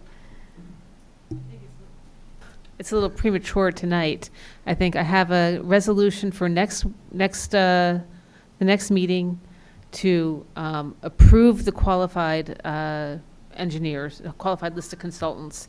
Maybe by that time, by the next meeting, I'll actually have received proposals, but I don't know yet. Okay. So I think it's at the December 20th meeting. Quick question for you, Janice, while you're standing there. Would that be something that, if depending on timing of that, you could also have shepherded through the planning board's work as well, an independent traffic study Oh, through the planning board's, review process as they're going through? Could it also be done through their work? right, yes, but the consultant, I think, would have to be approved by you. So, My yeah. question is, if you're waiting here for that process, right? I know they also have budgets and allowances, et cetera. So if there's a process, what you're hearing here is don't slow it down. We want to Right. make sure that's moving forward as quick as possible. okay, I hear what you're saying. And yeah, it could move either through the council or through the planning board, because they have a traffic engineer as well. Okay. But either way, if we want an independent one that we don't have a relationship right now, I have a list of names. Great. Once you've Okay. got those names I know you've got the names. Once you've got the actual proposal, let us know. Proposals. Thank you. Okay. Thanks. Was there any other, was that you? Thank you. Any other, Councilman Russo? Yeah, usually I don't say much, do I? But I've been watching this piece of land for many, many years, 30 years from when I was first elected First Ward Councilman. And my major concern is that before I retire in a year and a half, if I do, I want to see two things done. That the Lackawanna Plaza, whole Lackawanna development is on its way to completion. It won't be completed, but on its way to completion, and that we have a senior center for seniors in this town. Those are the two things I want to see. Now, I've talked to Mr. Placek a number of times. He's been very helpful to many people in town. I'm not supporting this because of him. I'm supporting it because we cannot leave this for the next council. The next council would come in 2024. I don't want to see us kick the can down the road again. That's happened too many times. So let's get it moving. But with this, and I want to give full credit to my colleague, Councilwoman Lori Price Abrams, because she turned to me and said, what if we add the 15 days the mayor referred to give the planning board 60 days instead of 45? I said, that's an excellent compromise, and I'll support it. She came up with that idea. I know we all agree with it, but I wanted to recognize Councilwoman Price Abrams, because that plot of land is on the border of the 3rd Ward, though it is in the 4th Ward. Now, my 4th Ward friends should know that I want to support them having a good supermarket. And the one thing that I had a problem with the last developer was the supermarket. And I think that this is going to be an important element. I've talked to our town attorney about this. I'm a union leader of the teachers union, AFT. I want to see a union-friendly supermarket. It doesn't have to be a union supermarket, but there has to be a positive attitude towards having workers, who I hope will be mostly from our town, work in a supermarket that allows a union. Just like the Starbucks people are fighting for a union. In my heart, for 50 years, I've been a union member and went to jail for the teacher strike in Newark in 1970. I want to see the union positive attitude by the supermarket. So I have those concerns, especially a concern about a traffic study that Mr. Cotter from Clover Hill brought to me. So I'm going to support this tonight with the addition of the additional days to make it 2 months, actually, that the planning board has. And I appreciate my colleagues letting me say a few words as the oldest and most senior member who happens to agree with Mayor Remsen that we can't just keep adding 2 more weeks and 2 more weeks. Ed Remsen and I both served as mayor 1 term, which is all we mostly get in Montclair. Thank you. Councilman Yakubels? Thank you, Mayor.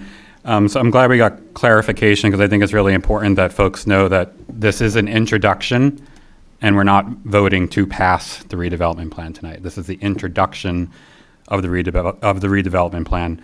And this is just another step complementing everything we've done so far. The engagement continues after tonight. It doesn't stop. It's existed, right? We've had the planning board's going to get the 60 days now. HPC is going to be reviewing it. All of our email addresses are available. Some of us have social media, phone numbers, letters, you're here. The means to contact us and tell us how you feel are available to you all the time, 24/7. We have additional council meetings where anybody can come and comment on anything at any council meeting scheduled between now and when we eventually take a vote. So you have all those meetings to make comments as well. And then there will be a formal public hearing when there is a vote scheduled to actually adopt the redevelopment plan. So there are a lot of steps, and I just want to reinforce with anybody out there saying that we're rushing this, how many steps there are and how many steps there have been and how many points there are for public engagement and town halls and everything else that we're going to continue to do. I see this development as a statement of values, and I am a free market person to a limit. I do believe in government guardrails and intervention when we have different intention for where the market's going. Right now, because of housing scarcity, the free market is putting Montclair on a fast track to become too expensive and homogenous. So I believe that we must be intentional in protecting our creative and artistic history and our socioeconomic diversity and our racial diversity and our age diversity. And this body has taken steps already to do that by expanding rental assistance from very low to low income households, by passing rent control for the majority of units in Montclair, 4.25% cap on rent control on most units in Montclair when inflation was 10%. That helps blunt that cost trajectory of living in Montclair and how expensive it is. And we're working on the ADU ordinance to introduce another version of housing with a scalpel to, again, assist with that trajectory. But it's not enough. We must be intentional when we have development opportunities like this. This project includes 112 affordable units. That's 112 apartments for artists, single moms, aging adults, or college students looking to move home. It gives all those residents and other new residents the ability to take the train to the city, shop for groceries, go to the post office, walk along Bloomfield Avenue to see a concert or a movie, eat out, or go shopping, all without getting in the car. That help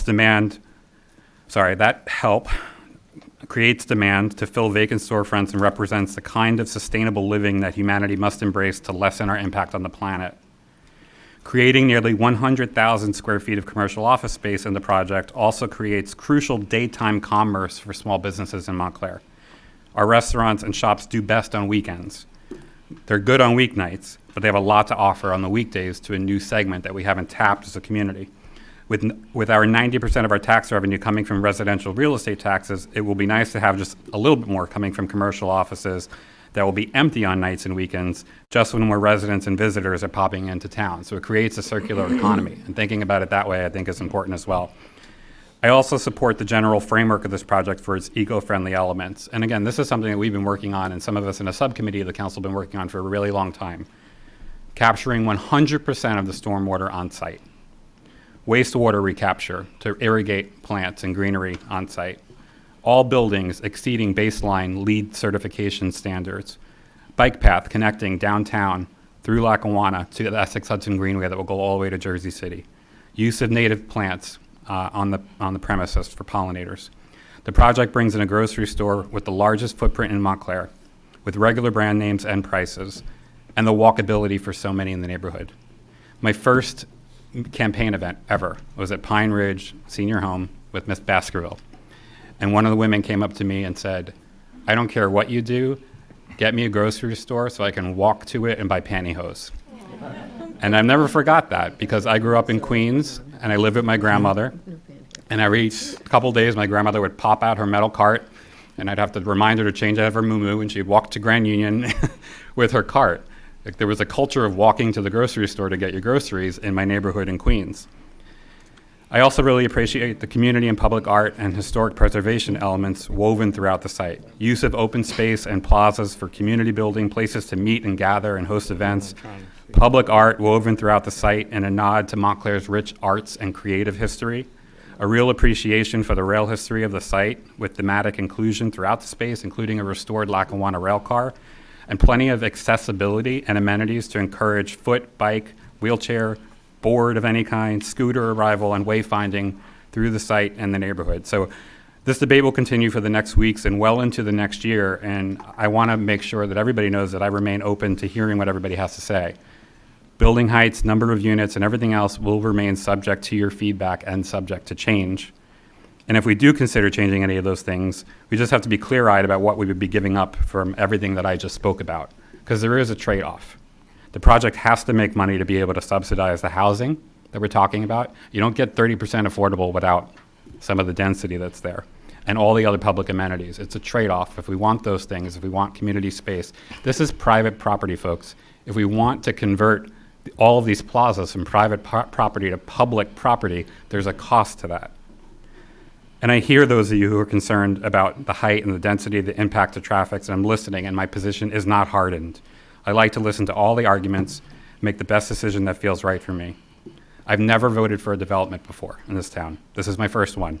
So any of the buildings that you don't like in town, sorry. It's my first time I'm voting. I'm inclined to take lessons learned from previous projects and apply them here. I also want to say, Mr. Plasek, you and Bridget, you guys are incredible in terms of your participation in your community. And everybody should know these are not developers showing up in Montclair looking to make a buck and getting out of town. These are people who live here. They're invested in our community in every way imaginable and have been so thoughtful with this approach. And at the end of the day, I'm not just a council member, but I'm also a resident living 1,000 feet from Lackawanna Plaza. So when we talk about this, we're talking about my neighborhood, my neighborhood. I will feel the impacts of this development acutely, and so will my neighbors. And this has to make sense for what my neighborhood and our town want. Thank you. Thank Mr. you, Mayor. Councilman. Any other questions, concerns? Yes, Councilman Cummings. I want to make sure that we do not mislead people. This is not going to have 30% affordable housing. It's going to have 20% affordable housing. The other 10 is workforce. And of all the buildings that we've had in the town, no one takes care of workforce housing. So it's very important, like I've told you, I'm not going to mislead you. So that's not 116 units, it's 63. I just want to make sure that you understand that. And that's the first lesson that I learned as a counselor, to be open and honest with the public. So do not think it's going to be 30% housing. It's going to be 20% affordable, which this council hasn't even done before. Our previous councils, we still haven't made the 20% affordable. So this will be the first one to have 20% affordable. That is something that Mr. Plasek has been committed to. But when you talk about 30 and you talk about the 10% of workforce, which has never been used in any of the other developments in town, that's just the truth of the matter, okay? So that's something that I'm not going to allow to be said when it's not true. And history has shown that. So that's something, this is a very serious conversation. And so I appreciate your support for it, Peter, but the numbers are just a fallacy. So that's where I'm going to make sure we have checkpoints on all of this. So go ahead. Councilman, and then Councilwoman, if you need. Thank you. I think what's important is that when we talk about the 20% and the 10% for workforce is another tier of affordable. Just like we expanded subsidies for rental assistance from very low to low income, it's just another tier. So it does count. And the reason it didn't work historically was because we limited it to people in Montclair to apply for that housing at those levels. With this development, what we're talking about doing is opening it up to everybody. So anywhere you live, you can apply for the workforce housing. It didn't work with Seymour Street, with 2 South Willow. We tried it there. We're trying it again with a different approach where you open it up to everybody. And if you think about it, it probably wouldn't work, right? Because you're saying teachers, firefighters, police officers, blue-collar workers. If you live in Montclair, apply for workforce housing. Well, if they already live here, they live here already, right? So opening up to workforce folks outside of Montclair makes a lot of sense, and it's another way to experiment with this. So that's all I was talking about, was a 20% traditional affordable plus 10% workforce with a different approach to workforce. It does ultimately, it's 30% affordable, 2 different tiers of affordable. And I wasn't trying to initiate a debate. I was just making comments. Thank you. Yeah, I can appreciate that, but I just want to be clear that that 10%, again, previously it was for Montclair residents. Now we want to open up to people who do not live in Montclair. So therefore, the folks who live here need to understand that 10% is not really geared towards you as it was previously. So I'm just going to make sure that we stick with the facts. Okay. Thank you. So thank you to my colleagues. Seeing no other comment on this, it was a full amendment through substitution, right? So this would replace fully at this time. That's the motion, to replace the other one fully. The original motion. All right, so this is the motion that I moved with substitution to increase the days from 45 to 60. That's what we're voting on now. I believe, Mr. Burright, under Rob's rules, because I did it through substitution, there will be no need to go back to the original motion, right? Because it substitutes for the motion, and it will be one vote that takes care of both, right? I got that right. Good. All right, so this will be the one vote. It's not like we're voting on the amendment and there's language, and then it goes back to the original. This is a motion to fully substitute. The substituted would become what passes or doesn't pass here, all right? All right, so just confirming so everybody knows what we're voting on here. So with that, we've all had our comments. Madam Clerk, if you'd please call the roll. Counselor Cummings? So I have to vote yes to this, because if I vote no, I'm voting for the original, which I'm against. No, if this fails, it goes back to the original. And, No, I'm just saying, right, the original one I'm not supportive of at all. Okay. So for me to say no to this, I'm saying yes to the original one. Well, the original then could fail also, just as a note. Well, I think we've had enough discussion that that won't be the case, so, so I'm just going to abstain. Okay. Deputy Mayor Herlock? Yes. Counselor Price Abrams? I'm glad to vote yes. Counselor Russo? Yes. Counselor Schlager? Yes. Counselor Yacobelis? Yes. Mayor Spiller? Yes. Thank you very much.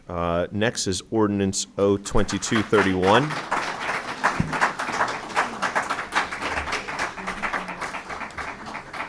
Next is Ordinance O-22-31, which is a bond ordinance providing for the relining of the culvert walls in and by the Township of Montclair, the County of Essex, with appropriating $1.315 million, therefore, and authorizing the issuance of $1,249,250 in bonds or notes, and for the cost thereof, and I so move. Excuse me, Mayor Spiller, Mayor, may I, excuse me.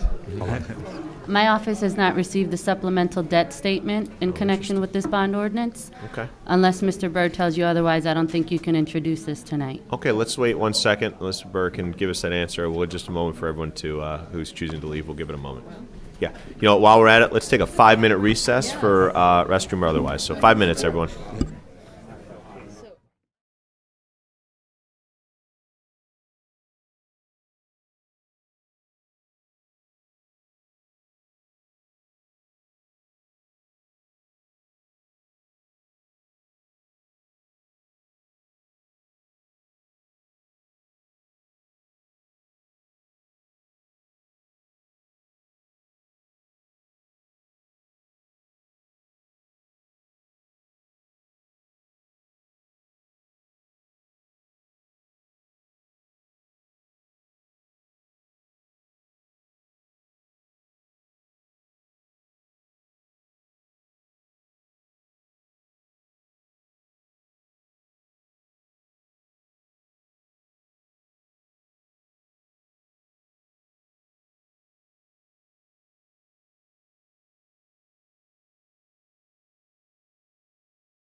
Okay, thank you. I'll call the meeting back to order.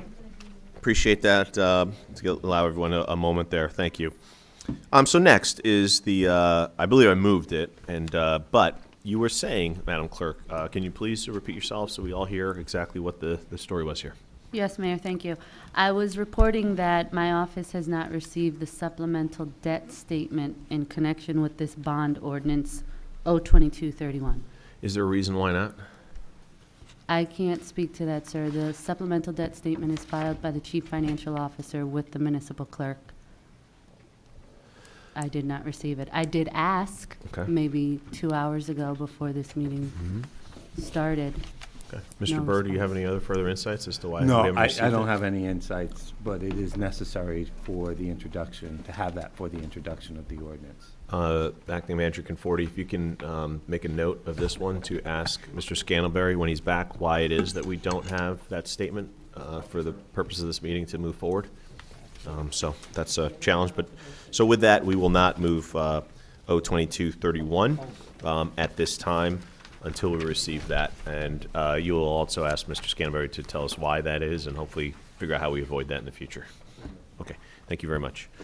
Okay, next are resolutions. So we have Resolution R-22-245. We're going to hold on that one. We've got various iterations. That's the schedule, so everyone please review that, and we'll look at that the next meeting. Okay? Thank you, Mr. Mayor. I appreciate it. You bet.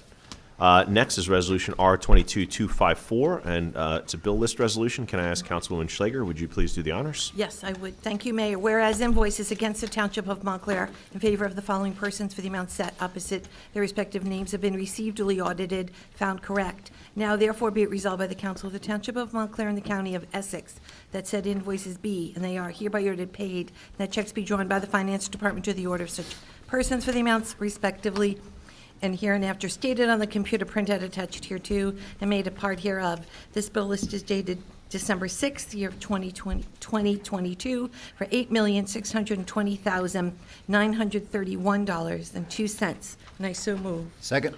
It's been moved and seconded. Any questions, concerns, or comments? Seeing none, Madam Clerk? Counselor Cummings? Yes. Deputy Mayor Herlock? Yes. Counselor Price Abrams? Yes. Counselor Russo? Yes. Counselor Schlager? Yes. Counselor Yacobelis? Yes. Mayor Spiller? Yes. Next is Resolution R-22-255, which is a resolution to approve a temporary budget appropriation for debt services due to the prior to the adoption of either the temporary or permanent budget. I so move. Second. Moved and seconded. Any questions, concerns, comments around this? Okay. Madam Clerk? Counselor Cummings? Yes. Deputy Mayor Herlock? Yes. Counselor Price Abrams? Yes. Counselor Russo? Yes. Counselor Schlager? Yes. Counselor Yacobelis? Yes. Mayor Spiller? Yes. Next is Resolution R-22-256, which is a resolution for submission of qualifications for a professional services contract for general management and personnel services under the fair and open process, and I so move. Second. It's been moved and seconded. Any questions, concerns, comments? Seeing none, I'll just say this. I'm pleased. I know that we've had our redundancies here. We've asked the township manager to review structure and flow charts and reporting processes, so that's great. We have also reviewed and approved a resolution to bring in someone to do a culture and climate assessment. In fact, I might after this ask the body if we can move forward with a name on that, if it's the will at this point. I know we've waited a little while here, but we also have that in place, though, and this would bring in, would request proposals for someone to come in and do a full outside assessment as well. So we're really making sure we've got redundancies here in place, and also, as we see, there are retirements and other pieces which we're all aware of. All these things are considered and looked at. So it's been moved and seconded. No other comments. So, Madam Clerk, I'll ask you to call the roll on this one. Counselor Cummings? Yes. Deputy Mayor Herlock? Yes. Counselor Price Abrams? Yes. Counselor Russo? Yes. Counselor Schlager? Yes. Counselor Yacobelis? Yes. Mayor Spiller? Yes. There are next a number of items for discussion, which we see on the agenda here. I certainly know that my colleagues, all of us now serving for some time here, are very familiar with some of these pieces here. Our emergency contract for electrical services and so on, our grant receivables, all pieces we've kind of seen before. With the illness to our acting manager, I would just ask if there's any specific questions someone has between now and the next meeting, certainly email Mr. Scantlebury, and he'll provide those answers. But again, these are, as I've looked through, generally things we've seen. But if there's any specific questions, repeat, and we'll pull that off of consent if need be. You guys let me know for the next meeting, okay? Yeah, Mayor, I was actually thinking, sorry, Deputy Mayor, were you going to speak? Okay, Councilman Yankovic. I was wondering if there would be an appetite to move the street light repair. It's for the South Park Street. Yes. Just so that doesn't have to wait anymore. Yeah, that sounds great. Would you like to so move? So I'll make a motion to pass, I don't think it's labeled, the resolution regarding awarding emergency contract to Sal Electric to repair South Park streetlights. Okay, so it's our first one. Second it. It's moved and seconded. And again, we've been for quite some time all hearing, trying to get that done, and the battle back and forth with PSE&G and others, but here we are. So hopefully we get that done. So it's been moved and seconded. It is expense. So Madam Clerk, if you would. Counselor Cummings? Yes. Deputy Mayor Hurlock? Yes. Counselor Price Abrams? Yes. Counselor Russo? Yes. Counselor Schläger? Yes. Counselor Yakubelis? Yes. Mayor Spiller? Yes. I would ask Madam Clerk and attorneys, if you're working in partnership with Manager Conforti today, just to make sure teamwork, get everything that Brian needs, that he has all the information on what was approved and what we moved, et cetera, et cetera. Right? I'm sure Mr. Conforti, Chief will as well. Okay, so that takes us through the remainder of our discussion items, if you will. With that, I'm going to open it up to comments. So I'll ask Madam Clerk, anything? No, Mayor, I don't have any report, thank you. Okay. How's jury duty going? Not good. It's fine. Okay. Yeah, she is. Mr. Manager. Excuse me, Mr. Mayor. See me after class. I may have some ideas for you. I'm good at that. Thank you. Sorry, Mr. Mayor. No problem. Mr. Manager. Yeah, actually, just a couple crime prevention tips since I'm here. I might as well list a few. I jotted a few down. Most of our burglaries, as everyone knows, are opportunity. They're unlocked houses. They're times when people leave no lights on outside. So if you have a light, if you don't like a light, maybe put a motion detector outside. Other deterrents will be like a dog, alarm. All those are good. I would just suggest to always call the police. A lot of times people are hesitant in calling the police for some reason. I would say just please call us. If it's something not sure of, call us, let us figure it out. The best thing you could tell is talk to your neighbor. If you're going away, let them know. Nothing's better than a nosy neighbor. If you leave, they'll call us. But a lot of times, crimes are occurring just because of opportunity. And I'd hate to see something, just making a phone call, we could have prevented it. So please just make sure you call us. And I do apologize, I have no voice tonight. And I want to mention a job that 2 officers of mine did last week. It was apprehending an armed robbery in progress. And the thing that impressed me so much was that aside from the fact that they got involved, they got out of the car and saw a guy coming at them with a gun. One of the officers, Kevin Ortiz, is off duty putting his Christmas lights on at the house and minding his own business, enjoying himself. Hears a commotion, sees a pursuit coming up his house on foot, engages, gets involved, guy turns around with the gun, apprehends him. Obviously, it was a safe arrest, no one got hurt, but truly, I'm so proud of those 2 officers for what they did, and they're just great cops, and Montclair has some of the finest officers. I am truly honored to work with the guys that I work with and the men and women I work with. They're just a tremendous bunch of people, but I wanted to mention that. And as the mayor mentioned earlier, we do have extra foot patrols going on right now through the holiday season, and just be out there. It's a great town. It's a safe town, but you got to be careful and just call us. And again, I apologize with my throat, but if anyone ever has any questions, they can call the police department and we'll talk to them. Thank you.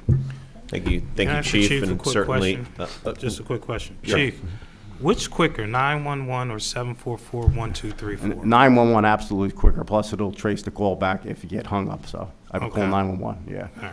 Yeah. And call anonymously. A lot of times people don't want to call and give their name. You could call anonymously and just give a good description so we know when we're going out what we're saying. Yeah.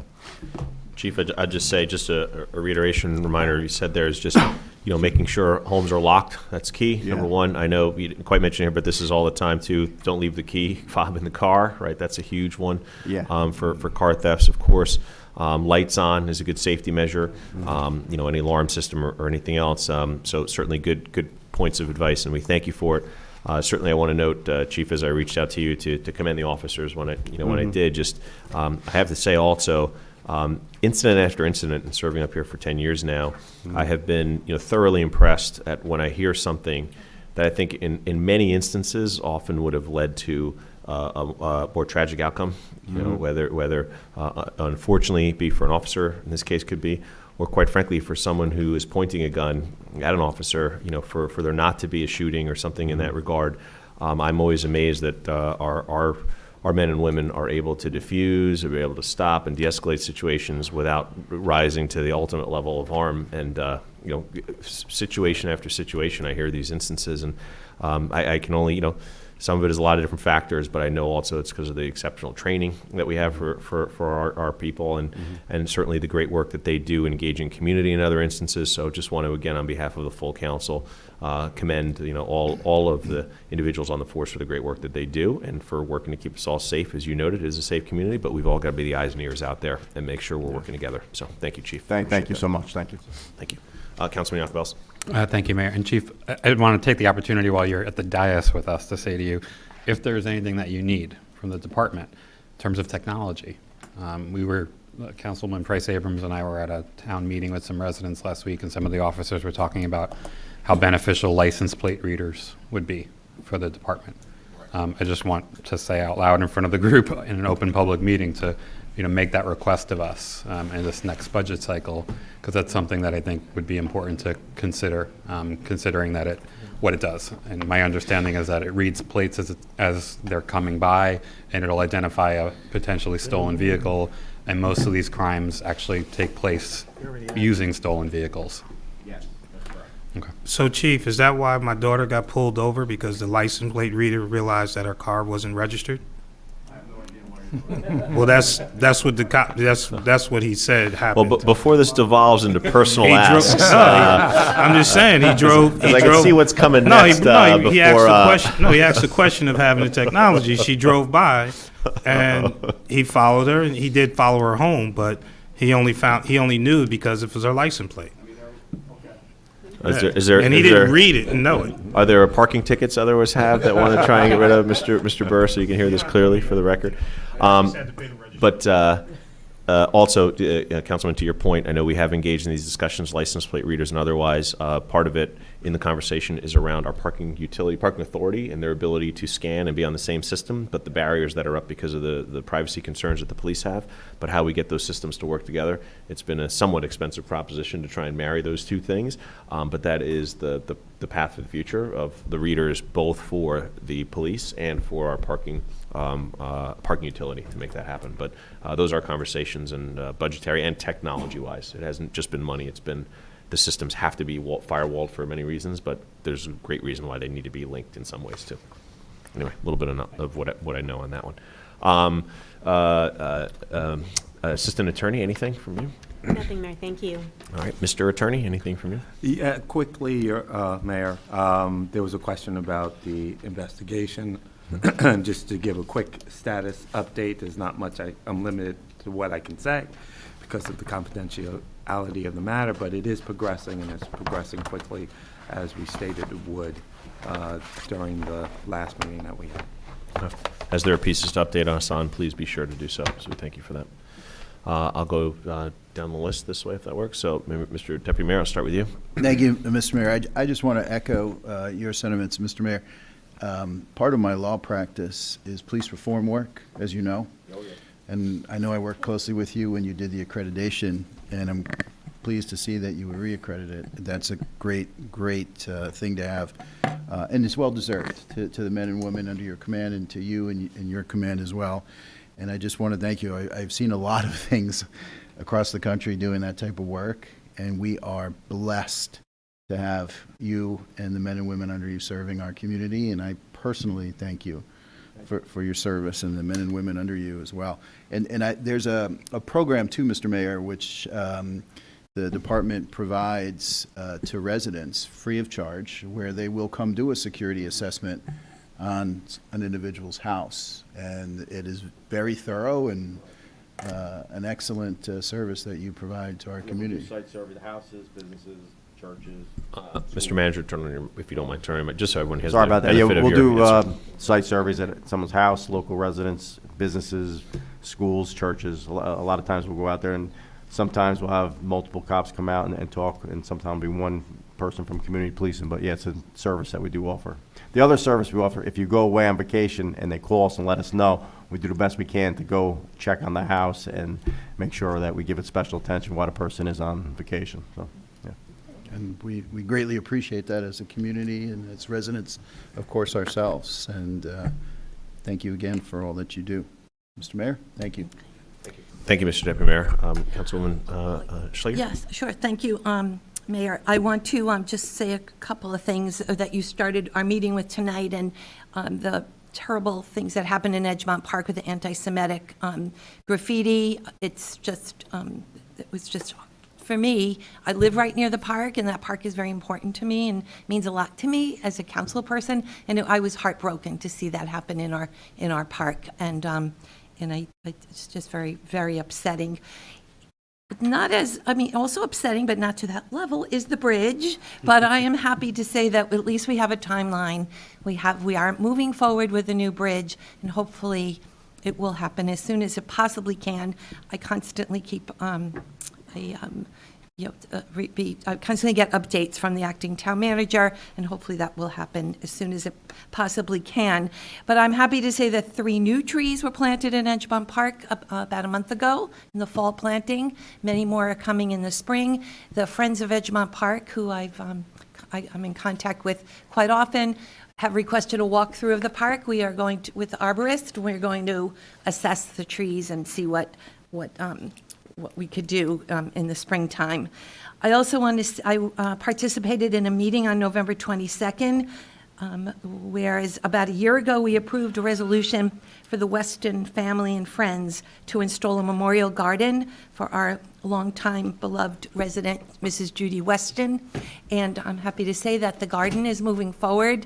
They had a beautiful plan with shrubs and benches and a reflecting area, and that will be across from the pie store and the music studio, that little triangle where the aerator garden is that the garden club put in, and it's quite beautiful, and they hope to get that moving in the springtime. Mr. Jacobellis was supposed to be there with me. I know you weren't able to make it. I hadn't been able to update you, so that's the update, and it was really nice.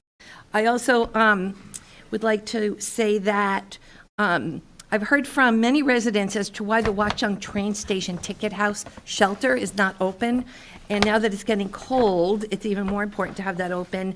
And I am working with the acting township manager to get that building open. I think you might have a ticket booth also in Upper Montclair. Absolutely. It's open, actually. So Oh, yours opened? Yeah, Uh-oh, I'll get Well, mine we'll talk opened. after class. Okay, Yeah. okay. And I also, the sculptures have started to be installed at Rand Park for the skate park, so the last couple of days. So that's really good news as well for our kids, so, and young adults who skate. So, and that's it. Thank you. Thank you, Councilwoman. Councilman Jacobellis? Thanks, Mayor. I want to raise, I'm assuming Mr. Scantlebury you're watching, or we'll watch later, or just for those of you to convey notes. And actually, some of this is applicable to you, Chief, in terms of the traffic safety. So thinking about the circulation now, so now the Glen Ridge parking deck is open. I'm still getting a lot of complaints about Forest Street and Willow and Greenwood. So just thinking about the circulation there, as well as westbound traffic on Claremont, because it's a single lane, Right. is it just a nightmare? And I know there's no good solution there. I think the options are either we make a no left turn, we would have to eliminate the parking in front of Paper Plane Coffee to create a left turn lane, which is not ideal. And I don't even know what another option would be, but that's been, I think, a real literal pinch point for people trying to go across town. So just looking at that, I know Lieutenant Ignazzo had recommended stop signs, 4-way stop for Forest and Claremont specifically, and then was looking into what to do with the Claremont onto Fullerton. turn. I think we need to fix those 2 pinch points to improve circulation in the area, and it all goes back to what we're talking about with Lackawanna too. So if we don't fix some of these anecdotal things in the perimeter and the periphery, it stacks up. Yeah, I agree. The Claremont's a problem because I come up that it's every day. I take my son to school, and you'll sit in traffic, and it's not a problem for me. But if you got to get an emergency vehicle through, you're waiting, and then the other side gets jammed up. So the people making the left, it just backs it up. I know Lieutenant Ignazo has looked at it, and she's got some suggestions. But it's an overall bigger problem, like you said. But that is a problem there.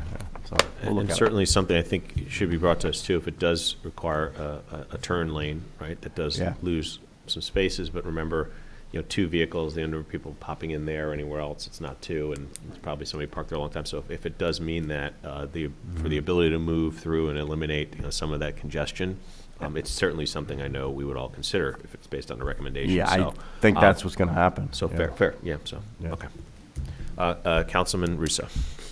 Yes, Mr. Mayor, thank you. I first want to make sure everybody knows that John Romero, an MSU sophomore exchange student, he is of Mexican background. He was here all night. You might have seen him with curly hair, tall. He was doing photos and doing some research. He's working with 3 of my students who are all in a class called Government Problem Solving, which President Jonathan Capel wanted us to start as experiential learning.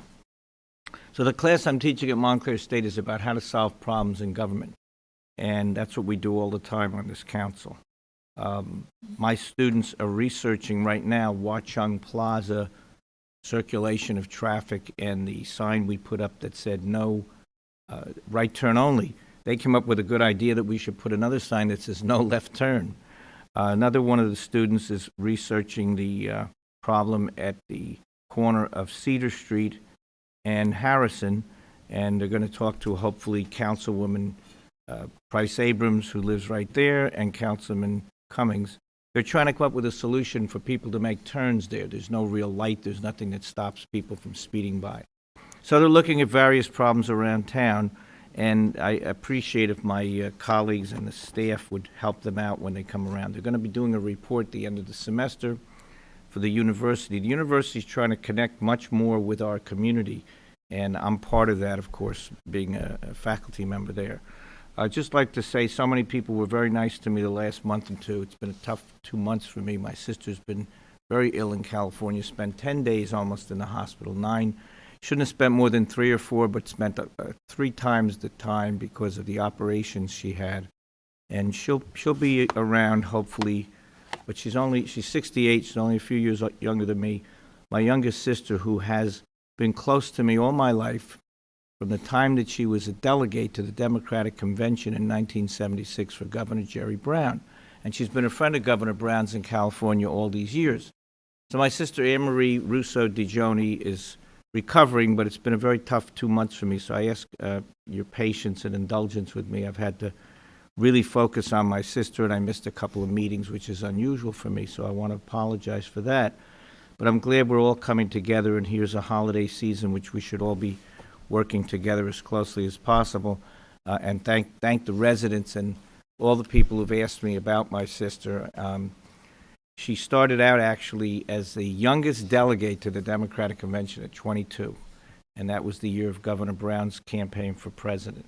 So I don't want to lose her, and I don't want to not be with her, so I may be taking some time to go to California and be with her. Thank you. Thank you, Mayor. Thank you, sir. Councilwoman Price Abrams. Thank you, Mayor, and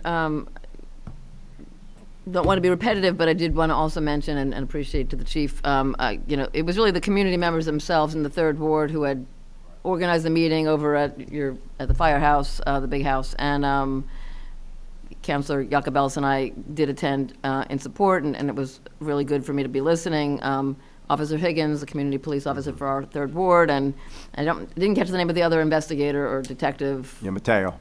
Yes. Mateo. Yeah. Mateo was his last name? Okay. So, with appreciation, I think they were great with the residents, a lot of the advice, some of what you just shared again, and good to get it out to a broader audience, of course. Just the important things to be doing. But just really appreciate how on the beat they are, particularly the community policing piece, that's so important, and Lieutenant Williams was there for part of the beginning. Thank you. So you'll re-extend our appreciation. I if will you let would. them know. Definitely. Thank you. Just a couple other things. I had a meeting over the weekend with a few representatives, and we had Jose German here tonight, speaking about a community a community garden for all, and it's meant to be an inclusion space that is being developed for Erie Park. I don't know. I thought it was something perhaps the Municipal Services Committee may be able to take up to the extent that parks and people with disabilities and other elements that tie into some of our areas. And so we'll be looking to set something up to help understand how the town plays a role in terms of what they're looking for. If there is a small budget ask, if that's something that we would consider, we can bring the right professionals around the table. So look forward to taking that forward. And I do also just want to comment on other events in public that have gone down. I don't mean anywhere local. I'm talking about like internationally famous public figures who are, lionizing Hitler at this point in time, and it's breathtaking. And I don't even feel like naming the figure, but everyone knows. And in this community, we do our best to live our values. We stand up for one another. We look to protect one another. We have respect for the diversity. That's what we love about this place. And so it's a matter of everyone being vigilant at every opportunity to just speak out and sort of stand up for the other where that's necessary. There was actually a pledge some interfaith leaders have put together. I just thought of it. There was a stand up for the other pledge. It literally says that if you're sitting in a room where there are people saying in any manner bigoted things, that you would actually stop and take up for that person and take up for the fact that you don't live that way. And anyway, I'll think about bringing it here, and we can all do a stand-up for the other pledge. But in any case, I just want to reflect that these things have real impact, and whether they're young kids who don't fully understand or kids who do or don't appreciate what that means to celebrate Hitler. Oh, he had good ideas. I mean, it's just, and I don't mean to make this is only about Councilor Schlager. I wasn't even aware of the thing that happened at Edgemont Park, but we know that AAPI came into existence because there was particular attacks against people of Asian background, and obviously the African American community. Every ism, every type of people, have suffered from this, and in this community we say no. So that's what I just wanted to echo here, and it's a good message as you noted, Councilman, move into the holidays and bring our best selves forward. Thanks. Thank you, Councilman Cummings. Yeah, I want to make sure that I bring attention to the passing of Pat Kenchap, who was a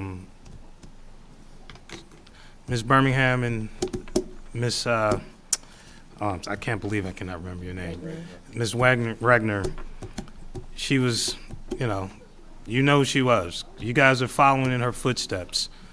Ms. Kenchap was a regular attendee at Board of Education meetings, but in a respectful manner. She had her things, and you appreciate individuals like her because she was thoughtful, but you knew she was caring, and so it's a tough loss for the township, but particularly anyone who's been where she's come to Board of Education meetings.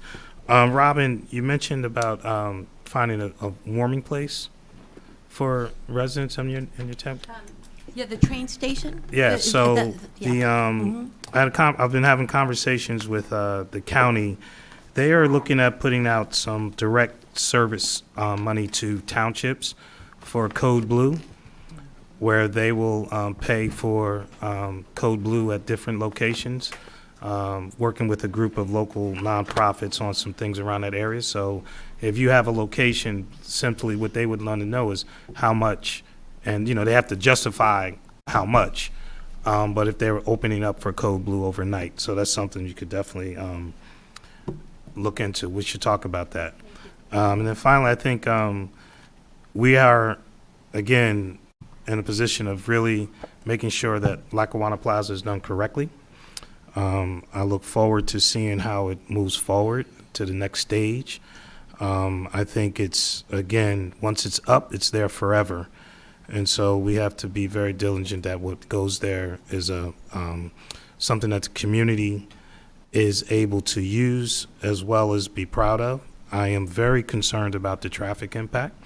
Conversation you just brought up about Claremont Avenue is nothing compared to what the traffic's going to be like on Grove Street and across to Elm Street, and also probably literally within a quarter-mile radius of that location, because they're very narrow streets, and there's going to be a lot of traffic.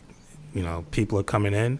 Conversation, one comment, I can't believe I'm giving him credit, David Greenbaum I brought up, regards to parking, with the shared service agreement that they're talking about for parking, where, you know, now people, they're working from home.